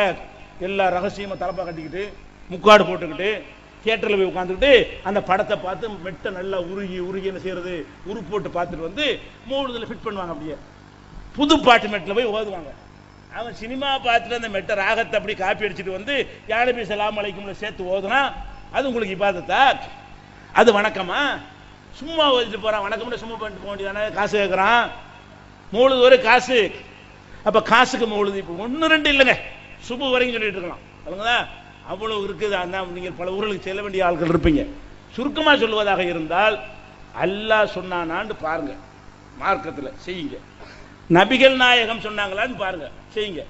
அல்லாஹ்வும் சொல்ல நபியும் சொல்ல என்றால் மாத்தமா இருந்தால் அதை செஞ்சா என்ன ஆகும்? நபிகள் நாயகம் சொல்றாங்க, ஈயாக்கும் முஹதசாத்தில் உமூர், புதிதாக உருவாக்கப்பட்ட காரியங்களை விட்டு உங்களை எச்சரிக்கிறேன். நான் தான் ரசூல், நான் எல்லாம் வந்து சொல்லிவிட்டேன். எனக்கு பின்னாடி எவனாச்சும் எதையாச்சும் உண்டாக்குனா அதை எச்சரிக்கிறேன். நான் சொன்னது முடிஞ்சிச்சு, அவ்வளவுதான். ரசூலுல்லாஹ் சொல்றாங்க, நான் உங்களுக்கு சொன்னேனே அதோட முடிந்து விட்டது. புதிதாக உருவாக்கப்பட்ட காரியங்களை எச்சரிக்கிறேன். குல்ல முஹதஸத்தின் பிதா, புதிதாக உருவாக்கப்பட்ட எல்லா காரியங்களும் அனாச்சாரம். குல்ல பிதாத்தின் லலாலா, ஒவ்வொரு அனாச்சாரமும் வழிகேடு. குல்ல லலாலத்தின் பின்னார், ஒவ்வொரு வழியும் நரகத்தில் சேர்க்கும். அப்ப ரசூலுல்லாஹ் சொல்லாத ஒன்றை மார்க்கம் நீங்க செய்தீர்களேயானால் அது தொழுகையாகவே இருந்தாலும் சரி நரகத்தில் சேர்க்கும். ஏன்? இந்த தொழுகை ரசூலுல்லாஹ் சொன்ன தொழுகை இல்லை. செய்யற காரியத்தை பார்க்க மாட்டான் அல்லாஹ். நான் சொல்லி செஞ்சா எவனோ செஞ்சு சொல்லியா, அப்படிதான் கேட்பான். உதாரணமா எடுத்துக்கிறோமே, பள்ளிக்கூடத்தில் வாத்தியார் பாடம் நடத்திட்டு இருக்காரு. அவர் பாடம் நடத்தி என்ன செய்யறாரு? அகர முதல் எழுத்தெல்லாம் ஆனா அவன் சொல்லி கொடுத்துட்டு இருக்காரு. அப்ப எல்லாரும் என்ன செய்யணும்? ஆனா அவன் ஆனவனை தான் சொல்லணும். ஒரு மாணவன் எழுதிட்டு என்ன செய்யறான்னு கேட்டா, நாசா ஒரு விஷயத்தை கண்டுபிடிச்சிருக்குன்னு பயான் பண்றான். நல்ல விஷயமா இருக்குது. வாத்தியார் ஒத்துக்குவாரா? அடே ஆனாவுக்கு ஆவண்ணா சொல்றா, நான் சொல்லி தர்றத சொல்லுவியா, நீ உனக்கு தெரிஞ்சதெல்லாம் சொல்லுவியா? அப்படி கேட்பாரா இல்லையா? அப்ப விஷயம் என்னன்னு பார்க்க கூடாது. யார் சொல்லி கேட்கறீங்க? அல்லாஹ்வுடைய ரசூல் சொன்னா தான் மார்க்கம். அல்லாஹ் ரசூல் சொல்லாம, உதாரணமா எடுத்துக்கிறோமே, தொழுகையில் தக்பீர் கட்டிட்டோம், ருக்கூல இருக்கிறோம். ருக்கூல என்ன ஓதணும்? சுப்ஹான ரப்பியல் அலீம் ஓதணும். ஒருத்தர் என்ன செய்யறான்? ருக்கூல இருந்துகிட்டு அல்ஹம்துலில்லாஹி ரப்பில் ஆலமீன் அர்ரஹ்மானிர் ரஹீம்ங்கறான், மாலிகி யௌமிதீன்ங்கறான். ஏன்டான்னு கேட்டா குர்ஆன் நல்லது, குர்ஆன் நல்லது ஓத முடியுமா? குர்ஆன் நல்லதுதான், அங்கேயும் அதை ஓதுற, அங்க ஓத வேற ஒண்ணு சொல்லி தந்திருக்கலனா? ரசூல அல்லாஹ் என்னை அனுப்பி இருக்கிறான், ருக்கூல என்ன ஓது நான் சொன்ன அதை செய்யணும். ஒருத்தர் என்ன செய்யறான்? பாங்கு சொல்றான்ல, பாங்குங்கிறது சாதாரண வார்த்தை, குர்ஆன் அதை விட சிறந்தது. பாங்குக்கு பதிலாக மைக்கில் நின்றுட்டு யாசீன் ஒல் குர்ஆனில் ஹக்கீம்ங்கறான். இது பாங்கா? ஏன்டா அப்படி செய்யறேன்னு கேட்டா குர்ஆன் நல்லது தானே. குர்ஆன் நல்லது தான்டா, இது என்ன எங்க சொல்ற? தனியா உட்கார்ந்து தொலைச்சிட்டு போடா. பாங்குன்னா பாங்கு, அவ்வளவுதான். அப்ப மார்க்கத்தின் பெயரால தொழுகையை உண்டாக்குனாலும் நரகம், நோன்பை உண்டாக்குனாலும் நரகம். அல்லாஹ் ரசூல் சொன்னா மட்டும்தான் செய்ய வேண்டும். இதைத்தான் சொல்றாங்க. மன் அமில அமலன் லைஸ அலைஹி அம்ருனா ஃபஹுவ ரத்துன். எனது உத்தரவு இல்லாமல் ஒரு காரியத்தை ஒருவன் செய்வானேயானால் அது இறைவனால் ரத்து செய்யப்படும். ரசூலுல்லாஹ் சொல்றாங்க, மன் அமில அமலன் லைஸ அலைஹி அம்ருனா ஃபஹுவ ரத்துன். எனது உத்தரவு இல்லாமல் ஒரு அமலை ஒருவன் செய்வானேயானால் அது ரத்து செய்யப்படும். மன் அஹதத ஃபீ அம்ரினா ஹாதா மா லைஸ மின்ஹு ஃபஹுவ ரத்துன். என்னுடைய இந்த மார்க்கத்தில் இல்லாத ஒன்றை எவனாச்சும் உண்டாக்கினால் அது ரத்து செய்யப்படும். ரசூலுல்லாஹ் சொல்றாங்க. அப்ப இந்த மாதிரியான பிதஅத்துகள் ரசூலுல்லாஹ் காலத்துக்கு பிந்தி என்னவெல்லாம் வந்துச்சோ, மீலாது மௌலுது இதெல்லாம் ரசூலுல்லாஹ் காலத்தில் இல்லை. தர்கா இல்லை, தாயத்து இல்லை, தட்டு இல்லை, கத்தம்பாத்தியா இல்லை, எல்லாம் வருமானத்துக்காக வேண்டி எங்களை மாதிரியான அஜத்து மாதிரிலாம் அந்த காலத்தில் உண்டாக்கின விஷயங்கள், அல்ல ஷியாக்களுடைய தாக்கத்தினால் உண்டாக்கப்பட்ட விஷயங்கள்.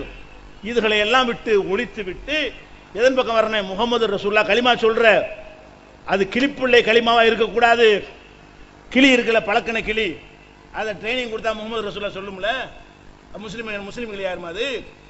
முகமது ரசூலுல்லாஹ்னா அந்த அர்த்தத்தை விளங்கி அதன்படி வாழ்க்கையில கடைப்பிடிச்சா தான் முகமது ரசூலுல்லாஹ். ஒரு கிறுக்கன் கூட முகமது ரசூலுல்லாஹ் சொல்லிக்கிட்டு கிறுக்கனா போயிட்டான், அவன் முஸ்லிமாவே? முகமது ரசூலுல்லாஹ்னா விளங்கி வேண்டும். அப்ப நாங்க என்ன சொல்றோம்? முகமது ஸல்லல்லாஹு அலைஹி வஸல்லம் அவர்களை சாதாரண மனிதராக நீ பார்க்காதே, அல்லாஹ்வுடைய தூதர். அவங்களுக்கு மட்டும்தான் வழிகாட்டுற அதிகாரத்தை எல்லாம் கொடுத்திருக்கிறான். அவங்க மார்க்கத்தின் பெயரால் என்ன சொன்னாங்களோ அது மட்டும்தான் மார்க்கம். அவங்க இல்லாம எவ்வளவு பெரிய கொம்பன் ஒன்றை சொல்லி இருந்தாலும் அதற்கும் இஸ்லாத்துக்கு சம்பந்தம் இல்லை. அதை செய்தால் நரகத்தில் போட்டு புரட்டப்படுவீர்கள். அல்லாஹ் சொல்லி காட்டுறான். நான் அல்லாஹ் சொன்னதை கேட்காம போயிட்டோமே, ரசூல் சொன்னதை கேட்க அந்த வசனம் முன்னாடியே வாசி காட்டியிருக்கிறேன். அந்த நிலைக்கு வரக்கூடாது என்று சொன்னால் முகமது ஸல்லல்லாஹு அலைஹி வஸல்லம் அவர்களை அல்லாஹ்வுடைய தூதராக ஏற்று ஒவ்வொரு நகம் வெட்டுறதுல இருந்து, பல் துலக்கிறதுல இருந்து, கல்யாணம் பண்றதுல இருந்து, வியாபாரம் பண்ணுவதில இருந்து, தொழுகையில இருந்து, நோன்புல இருந்து, அனைத்து விஷயங்களையும் எங்க நபி என்ன சொன்னாங்க, ரசூல் என்ன சொன்னார்கள் என்று பார்த்து வாழக்கூடிய நன்மக்களாக அல்லாஹ் உங்களையும் எங்களையும் ஆக்கி அருள் புரிவானாக. வாஹிர் தாவானா அல்ஹம்துலில்லாஹி ரப்பில் ஆலமீன். அஸ்ஸலாமு அலைக்கும்.